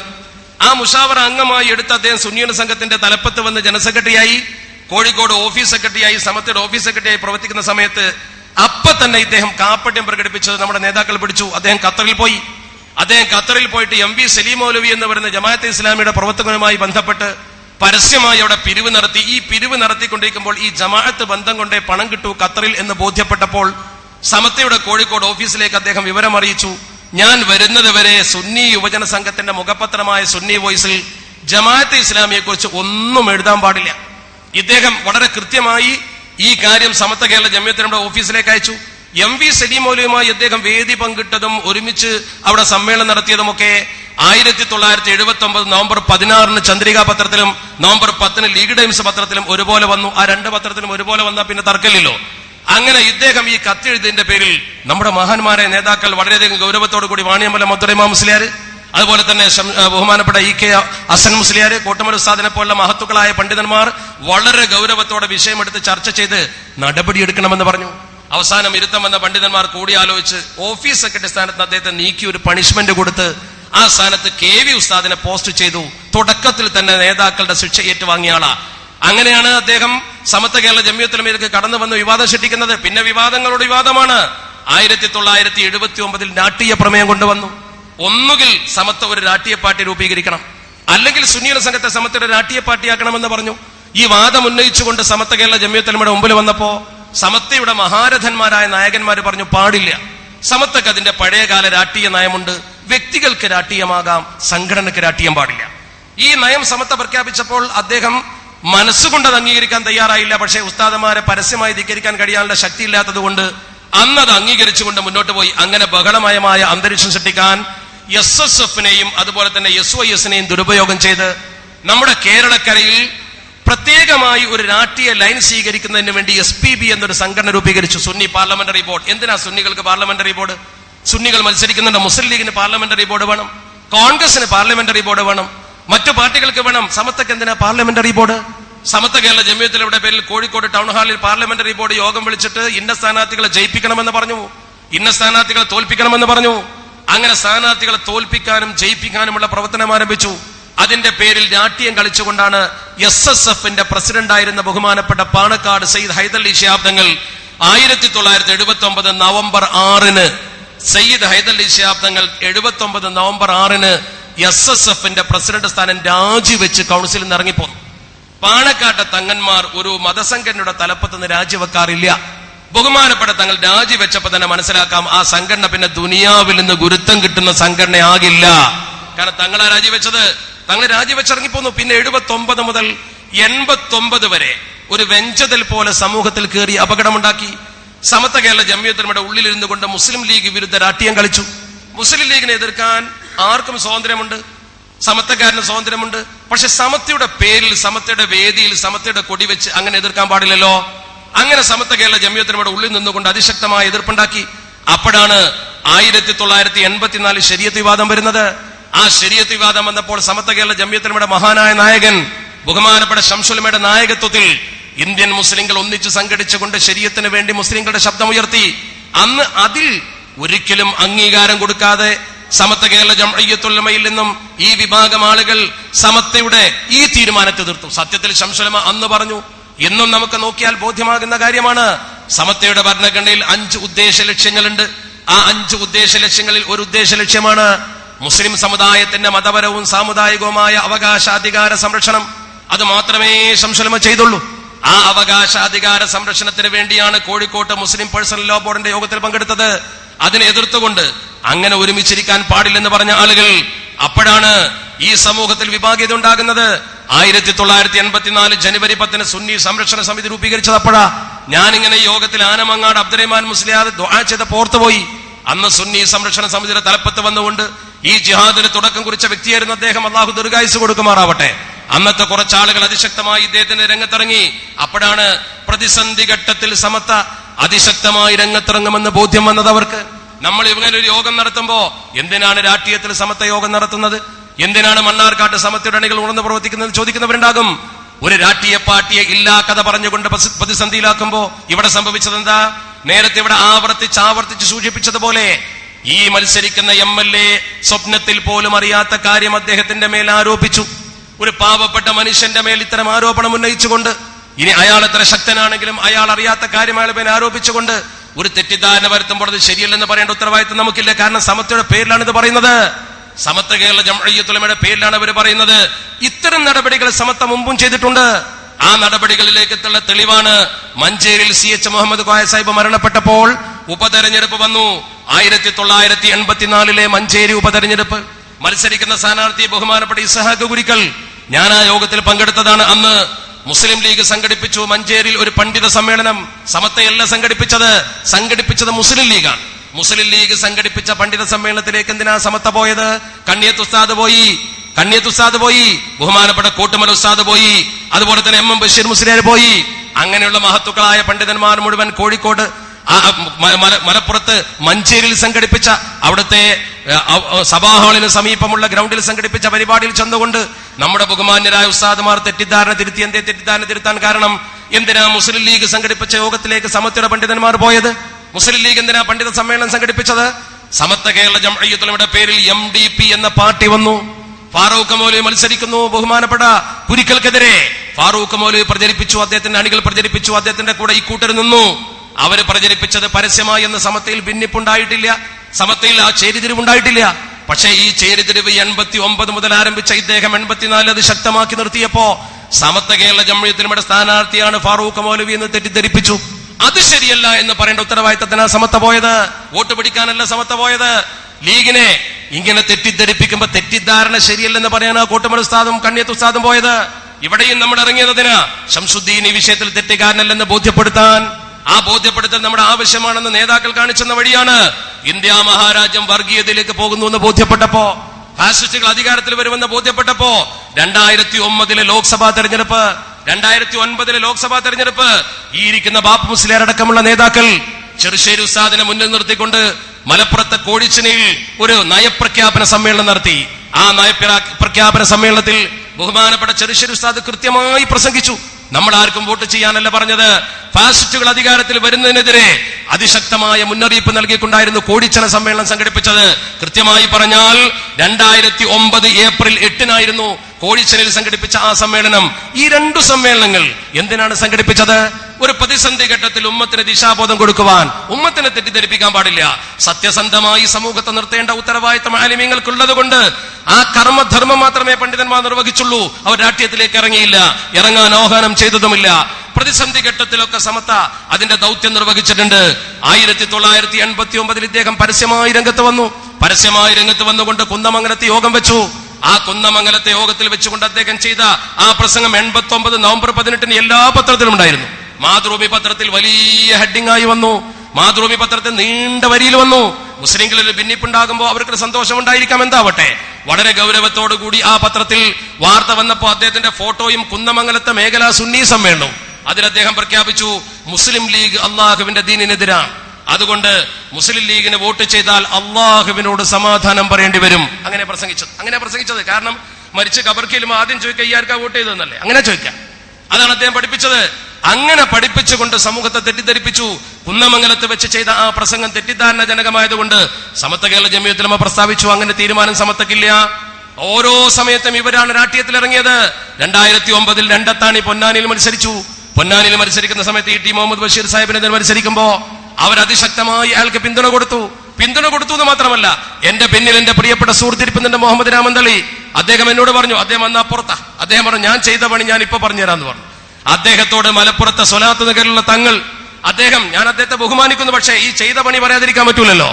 അദ്ദേഹം കൃത്യമായി പറഞ്ഞു പത്രേ 42,000 വോട്ടിന് ഹുസൈൻ രണ്ടത്താണ് ജയിക്കും, നിങ്ങൾ പത്രത്തിൽ അടിച്ചോ. അങ്ങനെ അടുപ്പിച്ചു ഉത്തരേ വരെ കൊണ്ട് നോക്ക്, നിങ്ങൾ ജയിക്കുമെന്ന് പറഞ്ഞിട്ട് മാത്രമല്ല, അതാ മുഹമ്മദ് രാമന്തളി 72,000 വോട്ട് കൂടിയിരിക്കുകയാണ്. 72,000 വോട്ടിന് ജയിക്കുമെന്ന് പറഞ്ഞുകൊണ്ട് പത്രം അടിക്കാൻ പറഞ്ഞു. അങ്ങനെ ഒരു മുഖപത്രം എന്നൊരു പത്രം അടിച്ചു. ആ പത്രം എടുത്ത് പിടിച്ചുകൊണ്ട് ഞാൻ അവിടെ സംസാരിച്ചിരുന്നു. ആ മുഖപത്രത്തിന്റെ മറ്റൊരു പേജ് എടുത്ത് പിടിച്ചുകൊണ്ട് ഇങ്ങനെ ഈ സ്ഥാനാർത്ഥിയെ ജയിപ്പിക്കാൻ സമത്വയുടെ പേരിൽ ഇവരെന്തിനാ കളിച്ചത്? ഈ രാഷ്ട്രീയമൊക്കെ സമുദായ ദ്രോഹ നടപടിയാണ്. അവിടെ മുസ്ലിം ലീഗ് നേതൃത്വം എന്നതല്ല നമ്മുടെ മുമ്പിലുള്ള പ്രശ്നം. അതിനവർക്ക് സ്വാതന്ത്ര്യമുണ്ട്, നമ്മൾ എതിർക്കുന്നില്ല. അവരെന്തെല്ലാം ചെയ്തു. അതിന്റെ ഇടയ്ക്ക് അച്യുതാനന്ദ മുഖ്യമന്ത്രിയായപ്പോ കൊട ചൂടിക്കൊണ്ട് അദ്ദേഹത്തെ സ്വലാത്ത് നഗറിൽ കൊണ്ടുവന്നു. വലിയ ബോർഡ് സ്വലാത്ത് നഗർ. അച്യുതാനന്ദ സ്റ്റേജിൽ കയറി അപ്പൊ തന്നെ പറഞ്ഞു, മഹാനായ സ്വലാത്ത് സാഹിബിനെ പോലെ ആകണം നിങ്ങളൊക്കെ. അതൊരു വലിയ ആളെന്ന് നമുക്ക് വിചാരിച്ചു. കാരണം എന്താ, സ്വലാത്ത് നഗർ എന്നൊക്കെ പറയും മരിച്ചാളെ പേരിലല്ലേ നഗർ പേരിടുക, അങ്ങനെയാണല്ലോ. അദ്ദേഹം വിചാരിച്ച് സ്വലാത്ത് എന്ന് പറഞ്ഞ സാധനം അങ്ങനെ ആളായിരുന്നു എന്നാ. ആ പാവം അദ്ദേഹത്തിന്റെ അറിവുകേട് കൊണ്ടല്ല, പക്ഷെ അത് അങ്ങനെയല്ലേ അദ്ദേഹം ധരിക്കുക. ഞാൻ അദ്ദേഹത്തെ കുറ്റപ്പെടുത്തുകയല്ല. അപ്പൊ നിങ്ങൾ മനസ്സിലാ രീതിയിൽ അദ്ദേഹത്തെ കൊണ്ട് പ്രസംഗിപ്പിച്ച് അങ്ങനെയൊക്കെ പല കാര്യങ്ങളും ചെയ്ത കൂട്ടത്തിൽ ഈ പ്രവർത്തനം കൂടി ചെയ്ത ആളുകൾ എത്ര വലിയ സമുദായ ദ്രോഹ നടപടികൾ ചെയ്തു. ഞാനൊന്ന് കൃത്യമായി എണ്ണിത്തരാം. നിങ്ങൾ സമയദൈർഘ്യമില്ലാതെ വളരെ പെട്ടെന്ന് നമുക്ക് അവസാനിപ്പിക്കണം. ഒന്നാമതായി ഇവര് ശരീഅത്ത് സംവാദ കാലഘട്ടത്തിൽ സമുദായത്തിന്റെ കൂടെ നിന്നില്ല. ശരീഅത്ത് സംവാദത്തിൽ മുസ്ലിങ്ങൾ ഒന്നിച്ചു നിൽക്കണമെന്നത് ഇന്ത്യയിലെ മുസ്ലിങ്ങളുടെ വികാരമായിരുന്നു. അതിന് മുസ്ലിം പേഴ്സണൽ ലോ ബോർഡ് നേതൃത്വം കൊടുത്തിരുന്നു.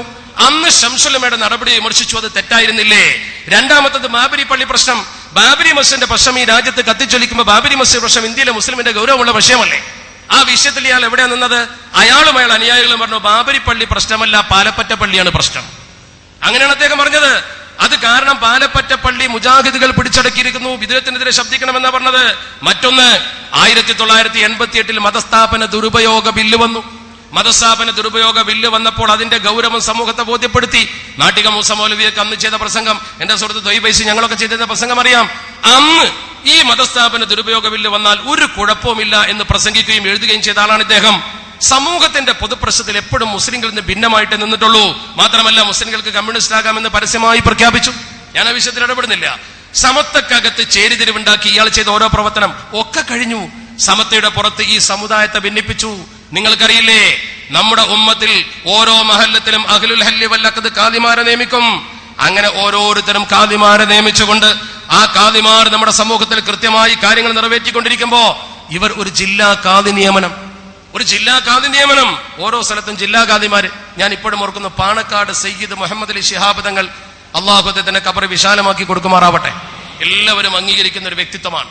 അദ്ദേഹം കാദിയായ നിരവധി മഹല്ലുകൾ കേരളത്തിലുണ്ട്. ആ മഹാൻ മലപ്പുറത്ത് ജീവിച്ചിരിക്കുമ്പോൾ അദ്ദേഹത്തിന്റെ ജില്ലയിൽ വേറൊരു കാദി, പാണക്കാട്ടെ തങ്ങളെ മേലെ വേറൊരു കാദി. ആ പാണക്കാട് കുടുംബത്തിലെ തന്നെ കോഴിക്കോട്ടെ ബഹുമാനപ്പെട്ട സയ്യിദ് ശിഹാബുദ്ദീൻ ബിച്ചിക്കോ തങ്ങൾ കോഴിക്കോട് കാദിയ, വലിയ കാദി. അദ്ദേഹം ജീവിച്ചിരിക്കുമ്പോൾ അദ്ദേഹത്തിന്റെ മേലെ വേറൊരു കാദി. ഇങ്ങനെ കാദിമാരെ കൊണ്ടൊരു കളി സമൂഹത്തിന്റെ വിശ്വാസത്തിൽ കളിച്ചു. മാത്രമല്ല ആ കാദിമാരെ കൊണ്ട് കളിച്ചതിന്റെ ശേഷം ഇവരെ കൊണ്ട് മാസമുറപ്പിച്ച് ചരിത്രത്തിൽ ആദ്യമായി സുന്നത്ത് ജമാഅത്തിന്റെ ബഹുഭൂരിപക്ഷം വരുന്ന പ്രവർത്തകരിൽ വമ്പിച്ച പ്രത്യാഘാതമുണ്ടാക്കത്തക്ക വിധം ഈ ഉമ്മത്തിന്റെ നോമ്പും പെരുന്നാളും രണ്ടാക്കി. മറക്കാൻ കഴിയുമോ ഈ സമൂഹത്തിന്? അതുപോലെ കുവൈത്ത് കരാറ് പോയി ഒപ്പിട്ട് സുന്നത്ത് ജമാഅത്തിന് അടിയറ വെച്ചു. റസ്മുൽ ഉസ്മാനി വിവാദമുണ്ടാക്കി മുസ്ഹഫുകൾ ചുട്ടുകരിക്കണമെന്ന് പറഞ്ഞു. തൊലാഖ് സംവാദമുണ്ടാക്കി പണ്ഡിതന്മാരുടെ വില കുറച്ചു. മുടിയും പൊടിയും ചട്ടിയും ഞാൻ പറയേണ്ടതില്ലല്ലോ, മാനം കെട്ടി നിൽക്കുന്ന അവസ്ഥ. ഞാൻ ചോദിക്കട്ടെ, ഇത്രമേൽ വൃത്തികേടുകൾ ആരോപിക്കപ്പെടുകയും ചർച്ച ചെയ്യപ്പെടുകയും ചെയ്ത ഒരു വ്യക്തി വേറെയുണ്ടോ, ഒരു സംഘടന വേറെയുണ്ടോ? നമുക്ക് അദ്ദേഹത്തോട് ഒരു വിരോധവും ഉണ്ടായിട്ടില്ല. ശംസുദ്ദീൻ സാഹിബ് സൂചിപ്പിച്ചതുപോലെ എന്നോട് അദ്ദേഹം വ്യക്തിപരമായി ഒരു ദ്രോഹവും അദ്ദേഹം ചെയ്തിട്ടില്ല. എന്നോട് അദ്ദേഹം വ്യക്തിപരമായ ഒരു ദ്രോഹം എന്റെ ചെറുപ്പകാലത്ത് അദ്ദേഹം എന്നെ കണ്ടിട്ടില്ല. അതുകൊണ്ട് അദ്ദേഹത്തെ സംബന്ധിച്ചിടത്തോളം വ്യക്തിപരമായി അദ്ദേഹം നമുക്ക് ഒരു ദ്രോഹവും ചെയ്തിട്ടില്ല. അങ്ങനെയുള്ള ഒരു മനുഷ്യനെ സംബന്ധിച്ചിടത്തോളം എനിക്കെന്തിനാ ആരോപിക്കേണ്ട ആവശ്യം? മറിച്ച് നിങ്ങൾ മനസ്സിലാക്കേണ്ട ഏറ്റവും പ്രധാനപ്പെട്ട ഒരു കാര്യം, അദ്ദേഹം ഈ ചെയ്ത പ്രവർത്തനങ്ങൾ സമുദായ ദ്രോഹ നടപടിയാണ്. അള്ളാഹുവിന്റെ പരിശുദ്ധ ഹബീബ് അഷ്റഫുൽ ഖൽഖ് മുഹമ്മദ് മുസ്തഫ സ്വല്ലല്ലാഹു അലൈഹി വസല്ലമ തങ്ങൾക്കെതിരെ ആരോപണം ഉന്നയിക്കും പോലെയാണ് ഈ മുടി കൊണ്ടുവന്നുകൊണ്ട് സമൂഹത്തിൽ കാണിച്ചു കൊടുക്കൽ. അതിനുവേണ്ടി പള്ളി ഉണ്ടാക്കാമെന്ന് പറഞ്ഞ് നാട് നീളെ ബോർഡ് വെച്ചു. ആ പള്ളി ഉണ്ടാക്കിയില്ലെന്ന് മാത്രമല്ല, പിരിച്ച കോടികളെ കുറിച്ച് വിവരമില്ലാതെയായി. അത് ചോദിച്ചപ്പോ ഞങ്ങൾ ഉസ്താദ് പള്ളി ഉണ്ടാക്കുകയോ ഉണ്ടാക്കാതിരിക്കുകയോ ചെയ്യും, നിങ്ങൾക്ക് എന്താന്നാ ചോദിക്കുന്നത്? ആ രീതിയിലാണ് ചോദിക്കുന്നത്. പണ്ട് ഏതോ രാഷ്ട്രീയ പാർട്ടിയുടെ ഒരു വിളക്ക് പോയപ്പോ, അന്നൊക്കെ പെട്രോൾ മാക്സാ പോയപ്പോ അതിനെതിരെ പ്രകടനം നടത്തിയപ്പോ അവരുടെ ഓഫീസിൽ നിന്ന് തന്നെ വിളക്ക് കിട്ടി. അപ്പൊ അവർ തിരിച്ചു മുദ്രാവാക്യം വിളിച്ചു, ഞങ്ങളെ വിളക്ക് ഞങ്ങൾ കെട്ടാൻ നിങ്ങൾക്ക് എന്താന്നാ ചോദിച്ചത്. അത് മുദ്രാവാക്യമാണ്. ആ രീതിയിൽ ഞങ്ങൾ ഉസ്താദ് പണം പിരിച്ച് ഇങ്ങനെ ചെയ്താൽ നിങ്ങൾക്ക് എന്താ കുഴപ്പമെന്നാ ചോദിക്കുന്നത്. ഏറ്റവും അവസാനം ഇതാ ഈ മുസ്ലിം ഉമ്മത്തിന്റെ വോട്ട് ഭിന്നിപ്പിക്കാൻ വേണ്ടി മുസ്ലിം ജമാഅത്ത് എന്ന സംഘടന ഉണ്ടാക്കി. എന്താ നിങ്ങളുടെ ലക്ഷ്യം? സമൂഹത്തിൽ ഈ സമൂഹത്തെ ഫാസിസ്റ്റുകൾക്ക് വിലക്ക് കൊടുക്കാനാണോ? മാത്രമല്ല കേന്ദ്രം ഭരിക്കുന്നവരുമായി ഒട്ടി നിന്നുകൊണ്ട് എങ്ങനെയെങ്കിലും ഒരു പദവി കിട്ടുമോ എന്ന് മാത്രം നോക്കി അവർ സംഘടിപ്പിച്ച സൂഫി സമ്മേളനത്തിൽ വരെ ഞെളിഞ്ഞു പോയി പങ്കെടുക്കാൻ ഒരു പണ്ഡിതൻ ശ്രമിച്ചിട്ടുണ്ടെങ്കിൽ അത് ഈ സമൂഹത്തോട് ചെയ്യുന്ന വെല്ലുവിളിയാണെന്ന് മനസ്സിലാക്കാൻ കൂടുതൽ മുന്നോട്ട് പോകണമോ? സമൂഹത്തിന്റെ മൊത്തം പ്രശ്നത്തിൽ നിങ്ങൾ ഉണ്ടായോ? പാഠപുസ്തക വിവാദം നടന്നിവിടെ. പാഠപുസ്തക വിവാദം ഇവിടെ നടന്നപ്പോ ആ പാഠപുസ്തക വിവാദത്തിൽ എല്ലാ മുസ്ലിം സംഘടനകളും ഒന്നിച്ച് മതമില്ലാത്ത ജീവൻ പഠിപ്പിക്കാൻ പാടില്ലെന്ന് പറഞ്ഞു. ആ സന്ദർഭത്തിൽ അതിനെതിരെ തിരിഞ്ഞുകൊണ്ട് ആ കൂട്ടായ്മയിൽ നിന്ന് അവർ പിന്തിരിഞ്ഞു പോയില്ലേ? അതല്ലേ അവർ ചെയ്തത്? ചുരുക്കത്തിൽ മുസ്ലിം ലീഗ് എന്ന രാഷ്ട്രീയ പാർട്ടിയെ വേരോടെ പിഴുതെറിയാൻ വേണ്ടി തങ്ങളുടെ അണികൾക്ക് ക്ലാസും ക്യാമ്പും വെച്ച് പഠിപ്പിച്ചു കൊടുത്ത പുസ്തകം എഴുതി, പത്രത്തിൽ എഴുതി അവരെ ഈ മുസ്ലിം ലീഗ് വിരുദ്ധ വികാരത്തിൽ വളർത്തിക്കൊണ്ടുവരുന്നത് എന്റെ പ്രിയപ്പെട്ട മുസ്ലിം ലീഗിന്റെ പ്രിയപ്പെട്ട പ്രവർത്തകർ മനസ്സിലാക്കണം. മുസ്ലിം ലീഗിന്റെ ഉത്തരവാദപ്പെട്ട നേതാക്കൾ മനസ്സിലാക്കണം. ഇവർ ചെയ്ത പ്രവർത്തനം കൃത്യമായി അവരുടെ അണികളെ മുസ്ലിം ലീഗിനെതിരാക്കല. നിങ്ങൾ കാണുന്ന നല്ല തലപ്പാവ് വെച്ച മുസ്ലിയാക്കന്മാരാ, നല്ല ദീനി ബോധമുള്ള മുസ്ലിയാക്കന്മാരാ. പക്ഷെ ഇവർക്ക് കൊടുക്കുന്ന ക്ലാസ് എന്താ? ഞാൻ ഒറ്റ കാര്യം പറയാം. പാർന്നൂർ മൊയ്തീൻ കുട്ടി മുസ്ലിയാർ എന്ന് പറയുന്ന ഒരു വ്യക്തി, അദ്ദേഹം മരണപ്പെട്ടു പോയി, അള്ളാഹു മഗ്ഫിറത്ത് കൊടുക്കുമാറാവട്ടെ. അദ്ദേഹം എഴുതിയൊരു പുസ്തകമുണ്ട്. ആ പുസ്തകത്തിൽ അദ്ദേഹം എഴുതിയൊരു കാര്യം ഞാൻ നിങ്ങൾക്ക് കേൾപ്പിക്കാം. അദ്ദേഹം കൃത്യമായി ആ പുസ്തകത്തിൽ പറയുന്ന ഒരുപാട് കാര്യങ്ങളുണ്ട്. അതിൽ അദ്ദേഹം പറയുന്നത് മുസ്ലിം ലീഗ് എന്ന രാഷ്ട്രീയ പാർട്ടിയെ കുറിച്ച് അദ്ദേഹത്തിന്റെ കാഴ്ചപ്പാട് പറയുന്നത്, ലീഗ് എന്നൊരു രാഷ്ട്രീയ പാർട്ടി ഉണ്ടായാൽ ആ പുസ്തകത്തിന്റെ പേര് മുസ്ലിം ലീഗിന് തുറന്ന കത്ത്. ഞാൻ ആ പുസ്തകം കൊണ്ടുവന്നിട്ടില്ല. നേരത്തെ ചില സ്ഥലത്തൊക്കെ അത് പ്രദർശിപ്പിക്കാറുണ്ട്. കാരണം എന്താ, അന്ന് മുസ്ലിം ലീഗിന്റെ ചില പ്രവർത്തകർ അത് പറഞ്ഞാൽ മനസ്സിലാക്കില്ല. ഇപ്പൊ ശരിക്കും മനസ്സിലാക്കുന്ന സമയത്തില്ല. അപ്പൊ ഇതിന് പുസ്തകം വേണ്ട, പറഞ്ഞാൽ മതി. ഇപ്പൊ മനസ്സിലായല്ലോ, അയാളെ ശരിക്കും മനസ്സിലായല്ലോ. നേരത്തെ എത്ര ഞങ്ങൾ പറഞ്ഞാലും മനസ്സിലാക്കാത്ത ഏതാനും ചില ആളുകളുണ്ട്. അദ്ദേഹം ആ പുസ്തകത്തിന് പേരിട്ടത് മുസ്ലിം ലീഗ് നേതൃത്വത്തിന് ഒരു തുറന്ന കത്ത് എന്നാ. ആ പുസ്തകത്തിന്റെ പുറഞ്ചട്ട നല്ല പച്ചയാണ്. അവരുടെ പ്രിയപ്പെട്ട ഒരാൾ, ഇപ്പൊ ഇങ്ങോട്ട് പോകുന്ന ഒരാൾ എന്നോട് പറഞ്ഞു, അതിന് പച്ച ഇടാൻ കാരണം ഇത് ലീഗിന് തുറന്ന കത്ത്, ലീഗിനെ നന്നാക്കാൻ വേണ്ടി എഴുതിയതെന്ന് കരുതി ലീഗുകാർ തന്നെ വാങ്ങുമല്ലോ. അവൻ നല്ല പച്ച കളർ വെച്ചു. എന്നിട്ട് അതിൽ എഴുതിയത് വളരെ പ്രധാനമായി ഞാൻ പറയുന്നു, അതിന്റെ പേജ് 103 ഒന്ന് വായിക്കണം എന്റെ പ്രിയപ്പെട്ട സുഹൃത്തുക്കൾ. മുസ്ലിം ലീഗിന്റെ പ്രവർത്തകരോ എം.എൽ.എ മാരോ വായിച്ചിരിക്കുന്നു എനിക്ക് അഭിപ്രായമില്ല.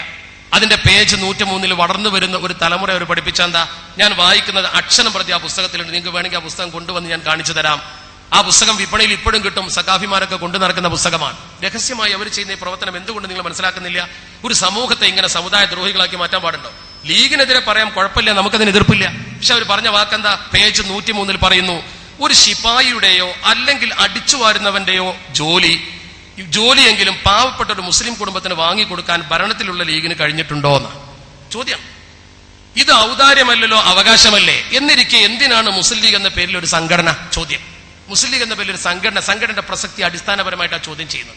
മുസ്ലിം ലീഗിന്റെ സംഘടനയെ അടിസ്ഥാനപരമായി ചോദ്യം ചെയ്യുന്ന ആളെ മുസ്ലിം ലീഗ് എങ്ങനെയാണ് കാണേണ്ടത്? ആ രീതിയിൽ കണ്ടവർക്ക് അതിന്റെ ഗുണം കിട്ടിയോ? പഠിക്കും നിങ്ങൾ. അതുപോലെ തന്നെ അതിൽ പറയുന്ന പ്രധാനപ്പെട്ട ഒരു കാര്യം, മാറാട് സംഭവം നമ്മളൊക്കെ വേദനിപ്പിച്ചൊരു വിഷയമാണ്. ഇവരെപ്പോഴും മുസ്ലിങ്ങളുടെ പൊതുപ്രശ്നത്തിൽ മുസ്ലിങ്ങളെ കൂടെ ഉണ്ടാവാറില്ലല്ലോ, വേറെ ആളെ തൃപ്തിപ്പെടുത്താറാണല്ലോ. ഈ മാറാട് സംഭവം നമ്മളൊക്കെ വേദനിപ്പിച്ചു, സംഭവിക്കാൻ പാടില്ലായിരുന്നു. ഈ മാറാട് സംഭവത്തെ കുറിച്ച് ആ പുസ്തകത്തിന്റെ പേജ് 74 പറയുന്നു, മാറാട് പ്രശ്നത്തിൽ മുസ്ലിം ലീഗിന്റെ പങ്ക് പ്രധാനമാണ്.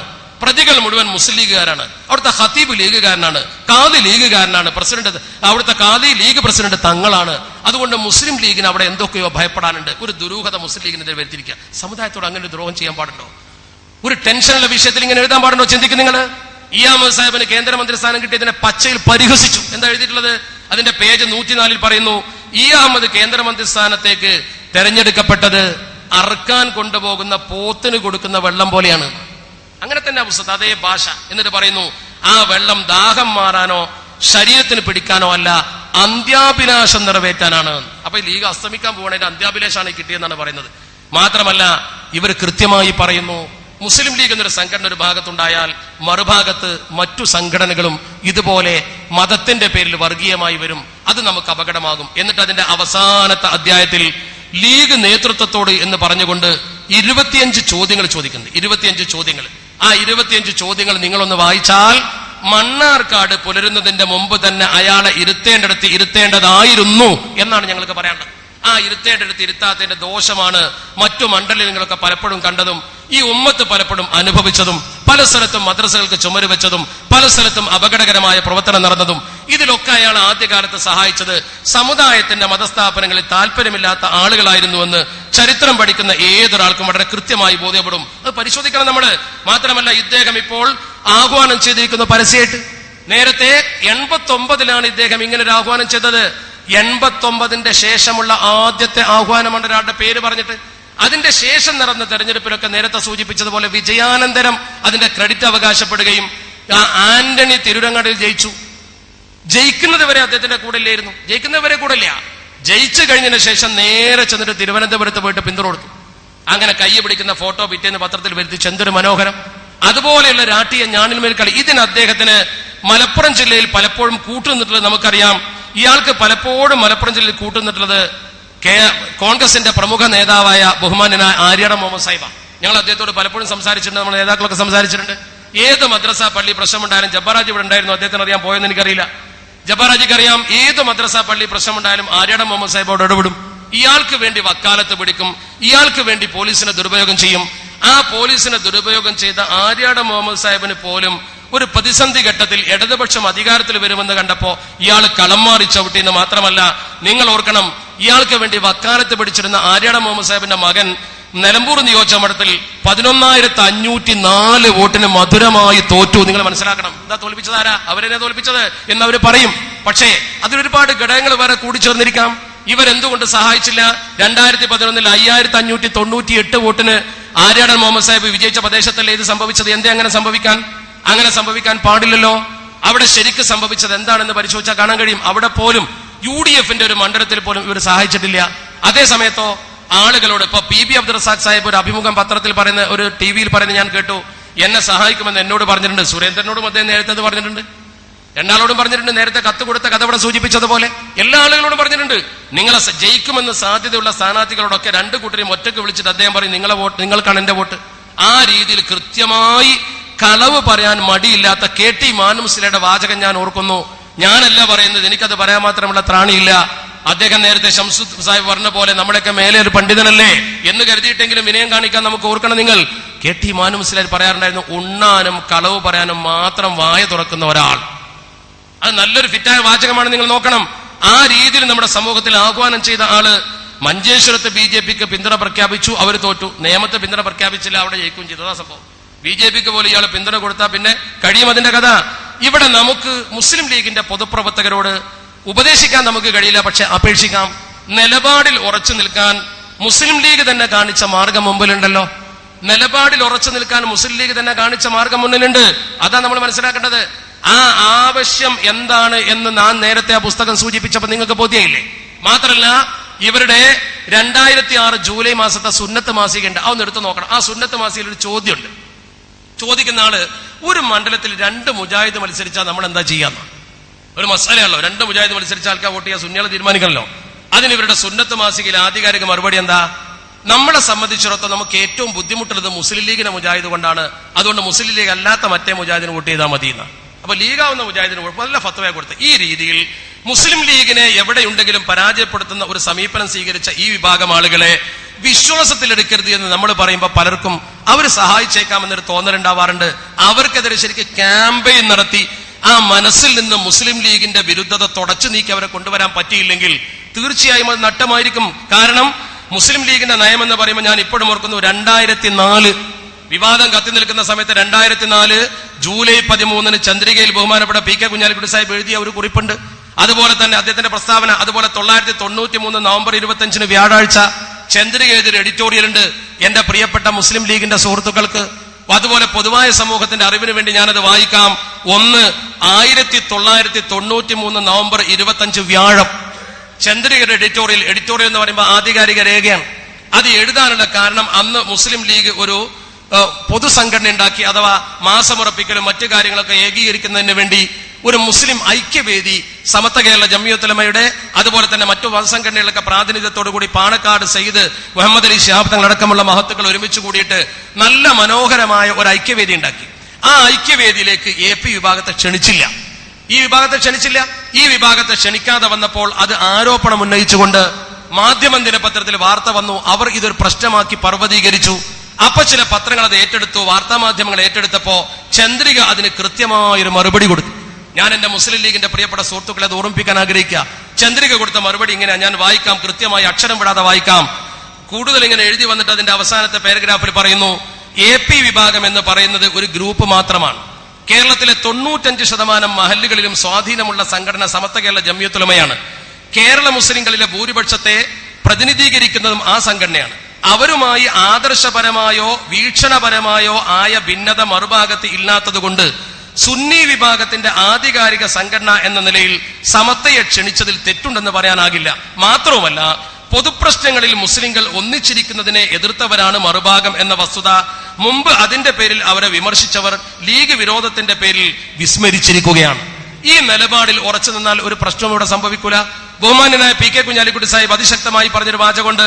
അദ്ദേഹം പറഞ്ഞു, 2004 ജൂലൈ മാസം 13 മഞ്ചേരി തെരഞ്ഞെടുപ്പിന്റെ പരാജയത്തിന്റെ പശ്ചാത്തലത്തിൽ കുഞ്ഞാലിക്കുട്ടി സാഹിബ് ചന്ദ്രികയുടെ 1-ാം പേജിൽ പറഞ്ഞത്, അദ്ദേഹത്തിന്റെ സ്റ്റേറ്റ്മെന്റ് നിങ്ങൾ വായിച്ച് കേൾക്കണം, ഇത് മനസ്സിലാക്കി കൊടുക്കണം. സമത്വ കേരള ജംഇയ്യത്തുൽ ഉലമയോടും കാന്തപുരം AP അബൂബക്കർ മുസ്ലിയാർ നേതൃത്വം നൽകുന്ന വിഭാഗത്തോടും സമവായം പാലിക്കും എന്നാണ് ഒരു പ്രചാരണം. തീർത്തും അടിസ്ഥാനരഹിതമാണിത്.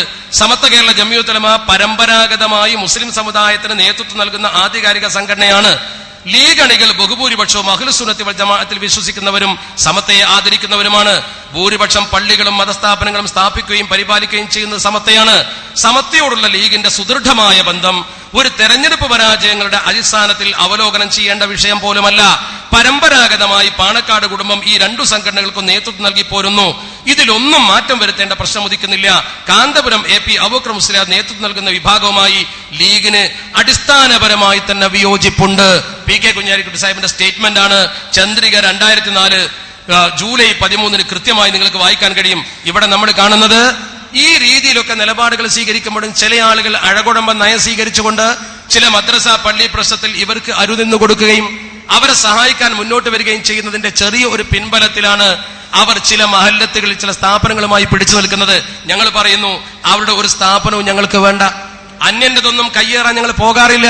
പക്ഷെ ഒരു കാര്യം ഞങ്ങൾ തീർത്ത് പറയാൻ ആഗ്രഹിക്കുന്നു. സമത്വ കേരള ജംഇയ്യത്തുൽ ഉലമ മുഖ്യമന്ത്രിക്ക് മുമ്പിലും ആഭ്യന്തരമന്ത്രിക്ക് മുമ്പിലും ഒക്കെ പറഞ്ഞ കാര്യമുണ്ട്.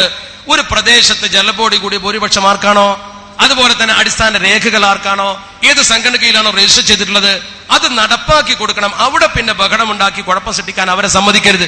നമ്മൾ സമത്വയിൽ രജിസ്റ്റർ ചെയ്ത ആ സ്ഥാപനത്തിൽ കള്ള രജിസ്ട്രേഷൻ, ഇപ്പൊ നിങ്ങൾ നോക്കുക, മലപ്പുറം ജില്ലയിൽ രൂക്ഷമായ പ്രശ്നമുണ്ടായ തച്ചെണ്ണയിലും അതുപോലെ തന്നെ വളരെ പള്ളിക്കൽ ബസാറിലും ഇവര് ക്രിമിനൽ കുറ്റം ചെയ്തുകൊണ്ട് സ്വാധീനിച്ചുകൊണ്ട് കള്ള രജിസ്ട്രേഷൻ ഉണ്ടാക്കിയപ്പോൾ ആ പ്രശ്നമുണ്ടായത്. ഒരിക്കൽ പോലും നമ്മൾ അങ്ങനെ ചെയ്യാറില്ല.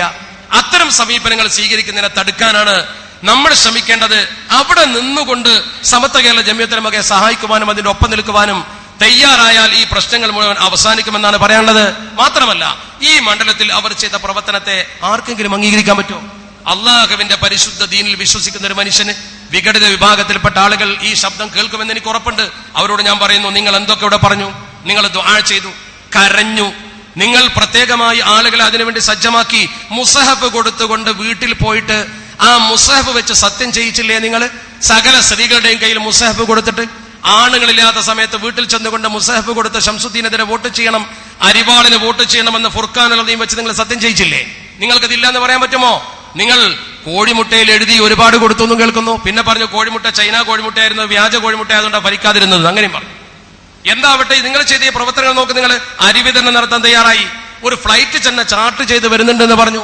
ഇവരുടെ പാലക്കാട് ജില്ലയിലെ പ്രമുഖ നേതാവ് വിദേശത്ത് വെച്ച് വാട്സപ്പിലൂടെ മെസ്സേജ് കൊടുത്തു, നാട്ടിൽ പോകാൻ ആര് തയ്യാറാണെങ്കിലും ടിക്കറ്റ് തരാം. അങ്ങനെ പറഞ്ഞുകൊണ്ട് സമൂഹത്തിൽ വോട്ട് പിടിക്കാൻ ശ്രമിച്ച ആളുകൾ കരഞ്ഞിട്ടും ഈ സമൂഹത്തിന് മുമ്പിൽ വോട്ട് ചോദിച്ചിട്ടും മുസഫ് വെച്ച് സത്യം ചെയ്യിച്ചിട്ടും നിങ്ങൾ ബദരീങ്ങളുടെ പേര് പോലും ദുർവിനിയോഗം ചെയ്തിട്ടും മാലാഖമാർ എയർപോർട്ടിൽ വന്നിറങ്ങി മണ്ണാർക്കാട്ടെത്തി വോട്ട് ചെയ്ത് തിരിച്ചു പോയി എന്ന് പോലും പറഞ്ഞിട്ടും അതൊന്നും ഈ ഭൂമുഖത്ത് കാണാതെ പോയതെന്താണ്? സത്യത്തിൽ അള്ളാഹുവിന്റെ പരിശുദ്ധ ദീനുൽ ഇസ്ലാമിനെ കൊഞ്ഞനം കുത്തുന്ന പ്രവർത്തനമാണ് നിങ്ങൾ ചെയ്തത്. മഞ്ചേരിയിൽ മസ്ജിദ് സാഹിബ് തോറ്റപ്പോ മലക്കുകൾ വോട്ട് ചെയ്തു എന്ന് പറഞ്ഞ ആളുകൾ മണ്ണാർക്കാട്ട് നിങ്ങളുടെ മലക്കുകൾ ആർക്ക് വോട്ട് ചെയ്തു എന്ന് പറയണം. ആർക്കാ വോട്ട് ചെയ്തത്? ഈ രീതിയിൽ സമൂഹത്തിന്റെ വിശ്വാസത്തിൽ തൊട്ട് കളിക്കരുത്. ഒരു ചെറിയ ഷോക്ക് ട്രീറ്റ്മെന്റ് ആണ് സമത്വ കേരള സുന്നി വിദ്യാർത്ഥി ഫെഡറേഷനും SYS കുറച്ച് പ്രവർത്തകർ കൂടി ചെയ്തത്. ഈ ഷോക്ക് ട്രീറ്റ്മെന്റ് നിങ്ങൾ മനസ്സിലാക്കി സമുദായത്തിലേക്ക് ഇറങ്ങി വന്നുകൊണ്ടുള്ള രാഷ്ട്രീയ കളി നിർത്തിയില്ലെങ്കിൽ നിങ്ങളെ ഉപ്പുവെച്ച കലം പോലെയാക്കാൻ ഈ ഉമ്മത്തിന് കഴിയുമെന്ന കാര്യം ഇവിടെ തെളിയിക്കപ്പെട്ട് കഴിഞ്ഞിരിക്കാം. ഒരു മണ്ണാർക്കാടിൽ 1000 മണ്ണാർക്കാട് ആവർത്തിക്കാൻ കഴിയും. ഈ നേതാവിന്റെ ആഹ്വാനം ഇവർ ജുമുഅത്ത് പള്ളികളിൽ ജുമുഅക്ക് ശേഷം പറഞ്ഞു. എനിക്കിപ്പോഴും ഓർമ്മയുണ്ട്, നമ്മൾ മതസ്ഥാപന ദുരുപയോഗ ബില്ലും അതുപോലെ തന്നെ അവസാനം ഈ മതമില്ലാത്ത ജീവനും ഒക്കെ വന്നപ്പോ അതിനെതിരെ പള്ളിയിൽ ഉസ്താദുമാര് പ്രസംഗിച്ചപ്പോ ഇവരുടെ സിറാജ് പത്രത്തിൽ എഴുതിയത് പള്ളികൾ ദുരുപയോഗം ചെയ്യുന്നു. പള്ളികൾ ദുരുപയോഗം ചെയ്യുന്നു എന്ന് പറയുന്ന ആളുകൾ മണ്ണാർക്കാട്ട് അരിവാളിന് വോട്ട് കൊടുക്കാൻ പള്ളിയിൽ പ്രസംഗിച്ചില്ലേ? നിങ്ങൾ പള്ളിയിൽ പ്രസംഗിച്ചു. പള്ളി അള്ളാഹുവിന്റെ പരിശുദ്ധമായ പള്ളിയിൽ ജുമുഅ ഖുത്ബയുടെ മുമ്പ് പോലും നിങ്ങൾ പ്രസംഗിച്ചു. ജുമുഅക്ക് മുമ്പ് പ്രസംഗിക്കാൻ പാടില്ല എന്ന് പറയുന്ന ആളുകൾ പോലും ജുമുഅക്ക് മുമ്പ് വോട്ടിന് വേണ്ടി പ്രത്യേകം പ്രസംഗിച്ചു. അതിനെക്കുറിച്ച് ചില ആൾക്കാരോട് ചോദിച്ചപ്പോൾ അതൊരു പ്രത്യേക മസല എന്നാ പറഞ്ഞത്. അതൊരു പ്രത്യേക മസല, ദറൂറത്തിന്റെ ഘട്ടത്തിൽ എന്തും ചെയ്യാന്ന. അങ്ങനെ ദറൂറത്തിന്റെ ഘട്ടം വരുമ്പോൾ എന്തും ചെയ്യാം. അങ്ങനെ പരസ്യമായി പ്രസംഗിച്ചു എന്ന് മാത്രമല്ല, ആളുകൾ മുഴുവൻ ഈ ആഹ്വാനം തള്ളിയറ്റും അവർ അമിതമായ ആത്മവിശ്വാസം പ്രകടിപ്പിച്ചുകൊണ്ട്. ശരിയാണ്, നിങ്ങൾ നോക്ക്, അവർ പ്രകടിപ്പിച്ച ആത്മവിശ്വാസം അവരുടെ വോട്ടെണ്ണുന്നതിന്റെ തലേ ദിവസമുള്ള പത്രത്തിൽ വന്നു. ഞാൻ ഒന്ന് പെട്ടെന്ന് വായിക്കാം. വോട്ടെണ്ണുന്നതിന്റെ തലേ ദിവസത്തെ പത്രം മെയ് 18, 19 എണ്ണിയത്. മെയ് 18 അവരുടെ പത്രത്തിൽ വന്നത് കൃത്യമായി ഞാൻ വായിച്ചു തരാം. സിറാജ് ദിനപത്രത്തിൽ അവർ പറയുന്നു, മണ്ണാർക്കാട് മണ്ഡലത്തിൽ പോളിംഗിലുണ്ടായ വർധനവ് രാഷ്ട്രീയ കേരളം ഉറ്റുനോക്കുന്നു. ഒരെന്നെ ഉറ്റുനോക്കിയിട്ടുള്ളൂ. പോളിംഗിൽ പ്രകടമായ കൊലപാതക രാഷ്ട്രീയത്തിനെതിരെയുള്ള പ്രതിരോധമാണെന്നാണ് വിലയിരുത്തൽ. പോളിംഗിൽ പ്രകടമായത് കൊലപാതക രാഷ്ട്രീയത്തിനെതിരെയുള്ള പ്രകടനം. 1.5 മാസം മുമ്പ് പ്രചാരണ ഘട്ടം മുതൽ മണ്ഡലത്തിൽ സജീവമായി ചർച്ച ചെയ്യപ്പെട്ട കല്ലാങ്കുഴി കൊലപാതകം വോട്ടിങ്ങിലും പ്രതിഫലിച്ചു എന്നാണ് രാഷ്ട്രീയ നിരീക്ഷകർ വിലയിരുത്തുന്നത്. അത് വളരെ ശരിയാണ്, അത് പ്രതിഫലിച്ചു, ശരിക്കും പ്രതിഫലിച്ചല്ലോ. പിന്നെ പറഞ്ഞെന്താ? പ്രതികളെ ലീഗ് നേതൃത്വവും MLAയും നിയമപരമായും രാഷ്ട്രീയപരമായും സഹായിച്ചു എന്ന ആക്ഷേപമാണ് മണ്ണാർക്കാട്ടെ തെരഞ്ഞെടുപ്പ് രാഷ്ട്രീയത്തെ ഇത്തവണ സംസ്ഥാന തലത്തിൽ ശ്രദ്ധേയമാക്കിയത്. സംസ്ഥാന തലത്തിൽ മണ്ണാർക്കാടിനെ ശ്രദ്ധേയമാക്കിയതൊന്നുമല്ല, മറ്റേ ആളെ പ്രസ്താവന തന്നെയാണ്. അയാൾ ഇങ്ങനെ പരാജയപ്പെടുത്തുമെന്ന് പ്രഖ്യാപിച്ചപ്പോ ഇവിടെയുള്ള അമുസ്ലിങ്ങളും അതുപോലെ തന്നെ ഈ മണ്ഡലത്തിലെ പ്രബുദ്ധരായ വോട്ടർമാരും ഒന്ന് ഉണർന്നു പ്രവർത്തിക്കുകയും, അത് ഉണർത്താൻ എന്തിനും ഉണർത്തൽ ശക്തിയാണല്ലോ. ഇയാൾ ഒരിക്കലും TV അത് പറഞ്ഞു എന്ന് വിചാരിച്ച് ഇത് മണ്ഡലത്തിന്റെ മുക്കുമുന്നിൽ എത്തൂല. അയാൾ പറഞ്ഞ വാചകം ജനങ്ങൾക്ക് എത്തിച്ചു കൊടുത്തതും ആ പ്രചരണം ഏറ്റുപിടിച്ചതും എങ്കിൽ അയാളെ ഒന്ന് മൂലക്കിരുത്തണമെന്ന് തീരുമാനിച്ചതും മണ്ണാർക്കാട് ഇസ്ലാമിക് സെന്റർ കേന്ദ്രീകരിച്ചുകൊണ്ടുള്ള പ്രവർത്തനത്തിന്റെ മികവ് തന്നെയാണെന്ന് പറയാൻ ആരും മടിച്ചു നിൽക്കേണ്ട കാര്യമില്ല. MLA വരെ അത് പറഞ്ഞു, കൃത്യമാണ്. ഇല്ലെങ്കിൽ ഈ അടിയൊടുക്കിൽ ഈ MLAയും അടിപതറുമായിരുന്നു എന്നതിന്റെ കൃത്യമായ കണക്കുകളാണ് ഞാൻ ആമുഖമായി ഉദ്ധരിച്ചത്. അദ്ദേഹത്തിന്റെ സൗമ്യമായ പെരുമാറ്റവും വിദ്യാഭ്യാസ യോഗ്യതയും വികസനവും തീർത്തും ഒരു ശക്തിയായിട്ടുണ്ടെന്ന് ഞാൻ സമ്മതിക്കുന്നു. പക്ഷേ ഈ ആഹ്വാനം ചെയ്ത ആള് തന്നെ തെരഞ്ഞെടുപ്പിന്റെ തലേ ദിവസം പറഞ്ഞൊരു വാക്കുണ്ടാ എന്താ? അദ്ദേഹം തെരഞ്ഞെടുപ്പ് പരമാഘോഷം അതിരുവിടരുത് എന്നാ പറഞ്ഞത്. നിയമസഭാ തെരഞ്ഞെടുപ്പ് പ്രക്രിയ ഇതേവരെ സമാധാനപരമായി പൂർത്തിയാക്കിയ രാഷ്ട്രീയ പാർട്ടികളും ജനങ്ങളും ഫലപ്രഖ്യാപന നാളിലും അങ്ങേയറ്റത്തെ അച്ചടക്കവും സംയമനവും പാലിക്കാൻ ബദ്ധശ്രദ്ധരാകണം. എന്നെ ചീത്ത പറയുന്നത് അതിനർത്ഥം ജാമ്യം എടുക്കല. നമ്മൾ ആരെയും കുറ്റപ്പെടുത്തിയില്ല, നമ്മൾ അദ്ദേഹത്തെ കുറ്റപ്പെടുത്തിയില്ല, നമ്മൾ അദ്ദേഹത്തെ കോലമുണ്ടാക്കാൻ പറഞ്ഞില്ല. നേരത്തെ ഇവിടെ സൂചിപ്പിച്ചതുപോലെ കോലം ഉണ്ടാക്കാൻ പാടില്ല, കൃത്യമാണ്. അഥവാ ഉണ്ടാക്കിയാലോ അല്ലാഹുവിന്റെ പരിശുദ്ധ ഖുർആൻ സാമിരി പശുക്കുട്ടി ഉണ്ടാക്കിയപ്പോ പറഞ്ഞത് കത്തിച്ചിട്ട് പൊടിപൊടിയാക്കി കടലിൽ മുക്കുന്ന, നിങ്ങളെ കത്തിച്ച് പൊടിപൊടിയാക്കി കടലിൽ മുക്കുമെന്ന് ഈ ഗൗമ തീരുമാനിച്ചാൽ പിന്നെ അതെടുക്കാൻ പറ്റുമോ? കോലുണ്ടാക്കിയ പിന്നെ കത്തിക്കണ്ടേ? നിവൃത്തിയില്ലല്ലോ. മയ്യത്ത് കെട്ടിലുണ്ടാക്കൽ തെറ്റാണോ എന്ന മസല ചോദിക്കുന്നത്. അത് ഉണ്ടാക്കിയവന്റെ നിയ്യത്ത് പോലെ ഇരിക്കും. കാരണം എന്താ? ഉണ്ടാക്കിയവന്റെ നിയ്യത്ത് പോലെ ഇരിക്കും. അങ്ങനെ പരിഹസിക്കാൻ വേണ്ടി ഉണ്ടാക്കണ്ട. മയ്യത്ത് കെട്ട് മരണം ഓർക്കാൻ വേണ്ടി ഉണ്ടാക്കിയതാണെങ്കിൽ ചിലപ്പോൾ ആവാം. അങ്ങനെ ആരെങ്കിലും ഉണ്ടാക്കിയെങ്കിൽ സമത്വയുടെ പ്രവർത്തനം അതിലില്ല. നമ്മളെ കാര്യം ചെയ്തിട്ടില്ല. ആരെങ്കിലും ചെയ്തുവെങ്കിൽ അതിന്റെ മസല തേടി നടക്കണ്ട. പിന്നെ മയ്യത്ത് കെട്ടിലേക്ക് അവർ നോക്കണ്ട പരലോക ബോധമുള്ള, അത് മൂപ്പർക്ക് തീരല്ല. മൂപ്പര് പിന്നെ എന്തിനാ അതിന് പേടിക്കേണ്ട ആവശ്യം? പരലോക ബോധമുള്ള ഒരു മനുഷ്യൻ ഒരിക്കലും ആ കാര്യത്തെക്കുറിച്ച് ചിന്തിച്ചുകൊണ്ട് പ്രവർത്തിക്കുമ്പോൾ ഇത്തരം വേണ്ടാധീനം നമ്മുടെ സമൂഹത്തിൽ ഒരിക്കലും പ്രകടിപ്പിക്കില്ലല്ലോ. അവിടെയാണ് നമ്മൾ ചിന്തിക്കേണ്ടത്. വളരെ പ്രധാനമായി നമ്മൾ മനസ്സിലാക്കണം, അള്ളാഹുവിന്റെ അപാരമായ അനുഗ്രഹത്താൽ നമുക്ക് ഇവിടെ ഈ സന്ദർഭത്തിൽ നൽകാനുള്ള ഏറ്റവും വലിയ സന്ദേശമുണ്ട്. ആ സന്ദേശം മാത്രം നൽകിക്കൊണ്ട് ഞാൻ എന്റെ വാക്കുകൾ അവസാനിപ്പിക്കുകയാണ്. ഒന്നാമതായി നമുക്ക് നൽകാനുള്ള സന്ദേശം, BJP 7 മണ്ഡലത്തിൽ മുന്നേറുകയും അക്കൗണ്ട് തുറക്കുകയും ചെയ്ത സാഹചര്യത്തിൽ മുസ്ലിം സംഘടനകൾ ഒന്നിക്കണം. മുസ്ലിം സംഘടനകൾ ഒന്നിച്ചു നിൽക്കണം. അത് യോഗത്തിന്റെ സന്ദേശമായി നമ്മൾ നൽകുന്നു. മുസ്ലിം സംഘടനകൾ ഒന്നിക്കണം. അതിനുവേണ്ടി ആദ്യം ചെയ്യേണ്ടത് കാന്തപുരത്തിന്റെ മുസ്ലിം ജമാഅത്ത് പിരിച്ചുവിടണമെന്ന് ഞങ്ങൾ ആവശ്യപ്പെടുകയാണ്. പിരിച്ചുവിടണം. ഈ സമൂഹത്തിൽ അതിന്റെ ആവശ്യമില്ല. ഈ 2 കാരണത്താൽ ആവശ്യമില്ല. ഒന്ന്, കേരളത്തിലെ ജനങ്ങൾ സംഘടിതർ, അതിന്റെ അടുക്ക് ഒരു മുസ്ലിം ജമാഅത്ത് വേറെ വേണ്ട. 2, നിങ്ങളെ വാക്കിന് പുല്ലു വിലയില്ല എന്ന് അട്ടപ്പാടിയിലെ ആദിവാസികൾ വരെ തെളിയിച്ചതിക്ക് വിദ്യാഭ്യാസമുള്ളവരിൽ തീരെ നിങ്ങൾക്ക് നിലവാരമുണ്ടാകില്ല എന്ന കാര്യം ജനങ്ങൾക്കറിയാം. രണ്ടാമത്തത്, പാണക്കാട് സയ്യിദ് ഹൈദരലി ശിഹാബ് തങ്ങളുടെ കരങ്ങൾക്ക് ശക്തി പകരണം. ആ ശക്തി പകരുമ്പോഴേ മുസ്ലിം ഉമ്മത്ത് ഒന്നിച്ചു നിൽക്കൂ. 2, മറ്റൊന്ന് സമത്വ കേരള ജംഇയ്യത്തുൽ ഉലമയുടെ ബഹുജനാടിത്തറ മനസ്സിലാക്കി ആ ബഹുജനാടിത്തറയോട് ശത്രുത പുലർത്തുന്ന ആളുകൾ തിരുത്താനും സമത്വയെ മനസ്സിലാക്കാനും തയ്യാറാകണം. കൃത്യമായി പറഞ്ഞാൽ ആലപ്പുഴ സമ്മേളനം അതിലേക്കുള്ള വലിയ സൂചനയാണ്. പുതിയ സമുദായ സംഘടനകൾ, പ്രത്യേകിച്ച് PDP, SDPI, വെൽഫെയർ പാർട്ടി തുടങ്ങിയ പാർട്ടികളുണ്ടല്ലോ, ആ പാർട്ടികളൊക്കെ നമ്മുടെ വോട്ടുകൾ ഭിന്നിപ്പിക്കുന്നതിന്റെ ഗൗരവം കണ്ടുകൊണ്ട് വോട്ടുകൾ ഒന്നിക്കാനുള്ള മാർഗം തേടണം. വോട്ട് ഭിന്നിക്കാതിരിക്കാൻ നമ്മൾ ശ്രമിച്ചില്ലെങ്കിൽ അപകടം വരും. അതുപോലെ അധികാരത്തിൽ വന്ന ഇടതു മുന്നണിയോട് ഞങ്ങൾക്ക് പറയാനുള്ളത്, നേരത്തെ ഇവിടെ സൂചിപ്പിച്ചതിന്റെ ആവർത്തനം മാത്രമാണ്. ഈ വിഭാഗം ആളുകളുടെ സ്ഥാപനത്തിൽ ഒരിക്കലും ഞങ്ങൾ കയ്യേറ്റം നടത്താറില്ല. അനർഹമായി ഒന്നും ഞങ്ങൾ ചോദിക്കാറില്ല. പക്ഷേ ഈ ഭരണത്തിന്റെ പിൻബലത്തിൽ സമത്വയുടെ സ്ഥാപനങ്ങൾ കയ്യേറാൻ അവരെ കയറൂരി വിട്ടാൽ മണ്ണാർക്കാട്ട് ഈ കാഴ്ചവെച്ച പ്രകടനത്തിന്റെ 10 മടങ്ങ് ശക്തിയോടെ ഒരു കൊടുങ്കാറ്റായി സമത്വയുടെ ചുണക്കുട്ടികൾ ആഞ്ഞു വീശാൻ പ്രതിജ്ഞാബദ്ധരായിട്ടാണ് ഇവിടെ വന്നിട്ടുള്ളത്. കേവലം ഒരു പത്രപരസ്യം കൊണ്ട് ഈ ഹാളിൽ ഉൾക്കൊള്ളാൻ കഴിയാത്ത വലിയൊരു ജനാവലി ഒരുമിച്ച് കൂട്ടാൻ ഈ സമയത്ത് സമത്വ കേരള സുന്നി വിദ്യാർത്ഥി ഫെഡറേഷന്റെ കണ്ണാർക്കാട് ഇസ്ലാമിക് സെന്ററിലെ ആ ആഹ്വാനം കൊണ്ട് കഴിഞ്ഞുവെങ്കിൽ മണ്ണാർക്കാട് ഇസ്ലാമിക് സെന്ററിൽ നിന്നൊരു ആഹ്വാനം വന്നാൽ, കോഴിക്കോട് അതുപോലെ തന്നെ മലപ്പുറം സുന്നി മഹലിൽ നിന്നും സമത്വയുടെ ആസ്ഥാനത്തിൽ നിന്നും ഒരു ആഹ്വാനം വന്നാൽ അത് ഈ തോൽപ്പിക്കാൻ ആഹ്വാനം ചെയ്ത ആളുടെ ആഹ്വാനം പോലെ ആകില്ല എന്ന് ഇവിടെയുള്ള നിയമപാലകരും രഹസ്യാന്വേഷണ വിഭാഗവും മനസ്സിലാക്കി, സമത്വയുടെ വേരും അതിന്റെ അടിത്തറയും മനസ്സിലാക്കി, സമത്വ കേരള ജംഇയ്യത്തുൽ ഉലമയുടെ അവകാശ സംരക്ഷണത്തിൽ ന്യായമായ ആവശ്യങ്ങൾ അംഗീകരിച്ചു തരാൻ ഗവൺമെന്റ് തയ്യാറാകാത്ത പക്ഷം ആ ഗവൺമെന്റിനെ അത് ബോധ്യപ്പെടുത്താൻ ഞങ്ങൾ ബാധ്യസ്ഥരാണ് എന്ന് മാത്രം ഈ സന്ദർഭത്തിൽ സൂചിപ്പിക്കുന്നു. അല്ലാഹു സുബ്ഹാനഹു വ തആലയുടെ അപാരമായ അനുഗ്രഹത്താൽ ഒരു കാര്യം കേരളത്തിലെ രാഷ്ട്രീയക്കാർക്ക് ബോധ്യം വന്നത് സന്തോഷമുണ്ട്. ജയിക്കണമെങ്കിൽ ഇദ്ദേഹത്തിന്റെ അടുത്ത് ചെന്നിട്ട് ദ്വാ ചെയ്യിപ്പിച്ചാൽ മതി, അദ്ദേഹത്തിന്റെ ആഹ്വാനം കിട്ടിയാൽ മതി എന്നൊരു തിരിച്ചറിവ് നമ്മുടെ രാഷ്ട്രീയ പാർട്ടിക്കാർക്ക് ഉണ്ടായിട്ടുണ്ടെങ്കിൽ അതാണ് ഈ തെരഞ്ഞെടുപ്പിന്റെ ഏറ്റവും പ്രധാനപ്പെട്ട ഒരു നേട്ടം എന്ന് മാത്രം സൂചിപ്പിച്ചുകൊണ്ട് ഈ നേട്ടത്തോടൊപ്പം തന്നെ നമ്മളൊക്കെ അള്ളാഹുവിന് ശുക്ർ ചെയ്യണം. കാരണം വലിയൊരു മാനക്കേടിൽ നിന്ന് കേരളത്തെ രക്ഷപ്പെടുത്തി ബഹുമാനപ്പെട്ട ശംസുദ്ദീൻ സാഹബ് അതിന് പങ്കുവഹിച്ച എന്റെ പ്രിയപ്പെട്ട SKSFന്റെ പ്രവർത്തകർ എത്ര അഭിനന്ദിച്ചാലും മതിയാകില്ലെന്ന് മാത്രമല്ല, കൂട്ടത്തിലൊരു കാര്യം നമ്മൾ തീർത്ത് പറയണം. അല്ലാഹു സുബ്ഹാനഹു വ തആല നമ്മുടെ ബഹുമാനപ്പെട്ട കണ്ണിയത്ത് ഉസ്താദിന്റെ പ്രാർത്ഥന നമ്മുടെ ഈ ജീവിതകാലത്ത് തന്നെ വ്യക്തമായി പുലർന്നു കാണാൻ നമുക്ക് അവസരം നൽകി. അൽഹംദുലില്ലാഹ്. സമത്വ കേരള ജംഇയ്യത്തുൽ ഉലമ 90 വർഷം പിന്നിട്ടു.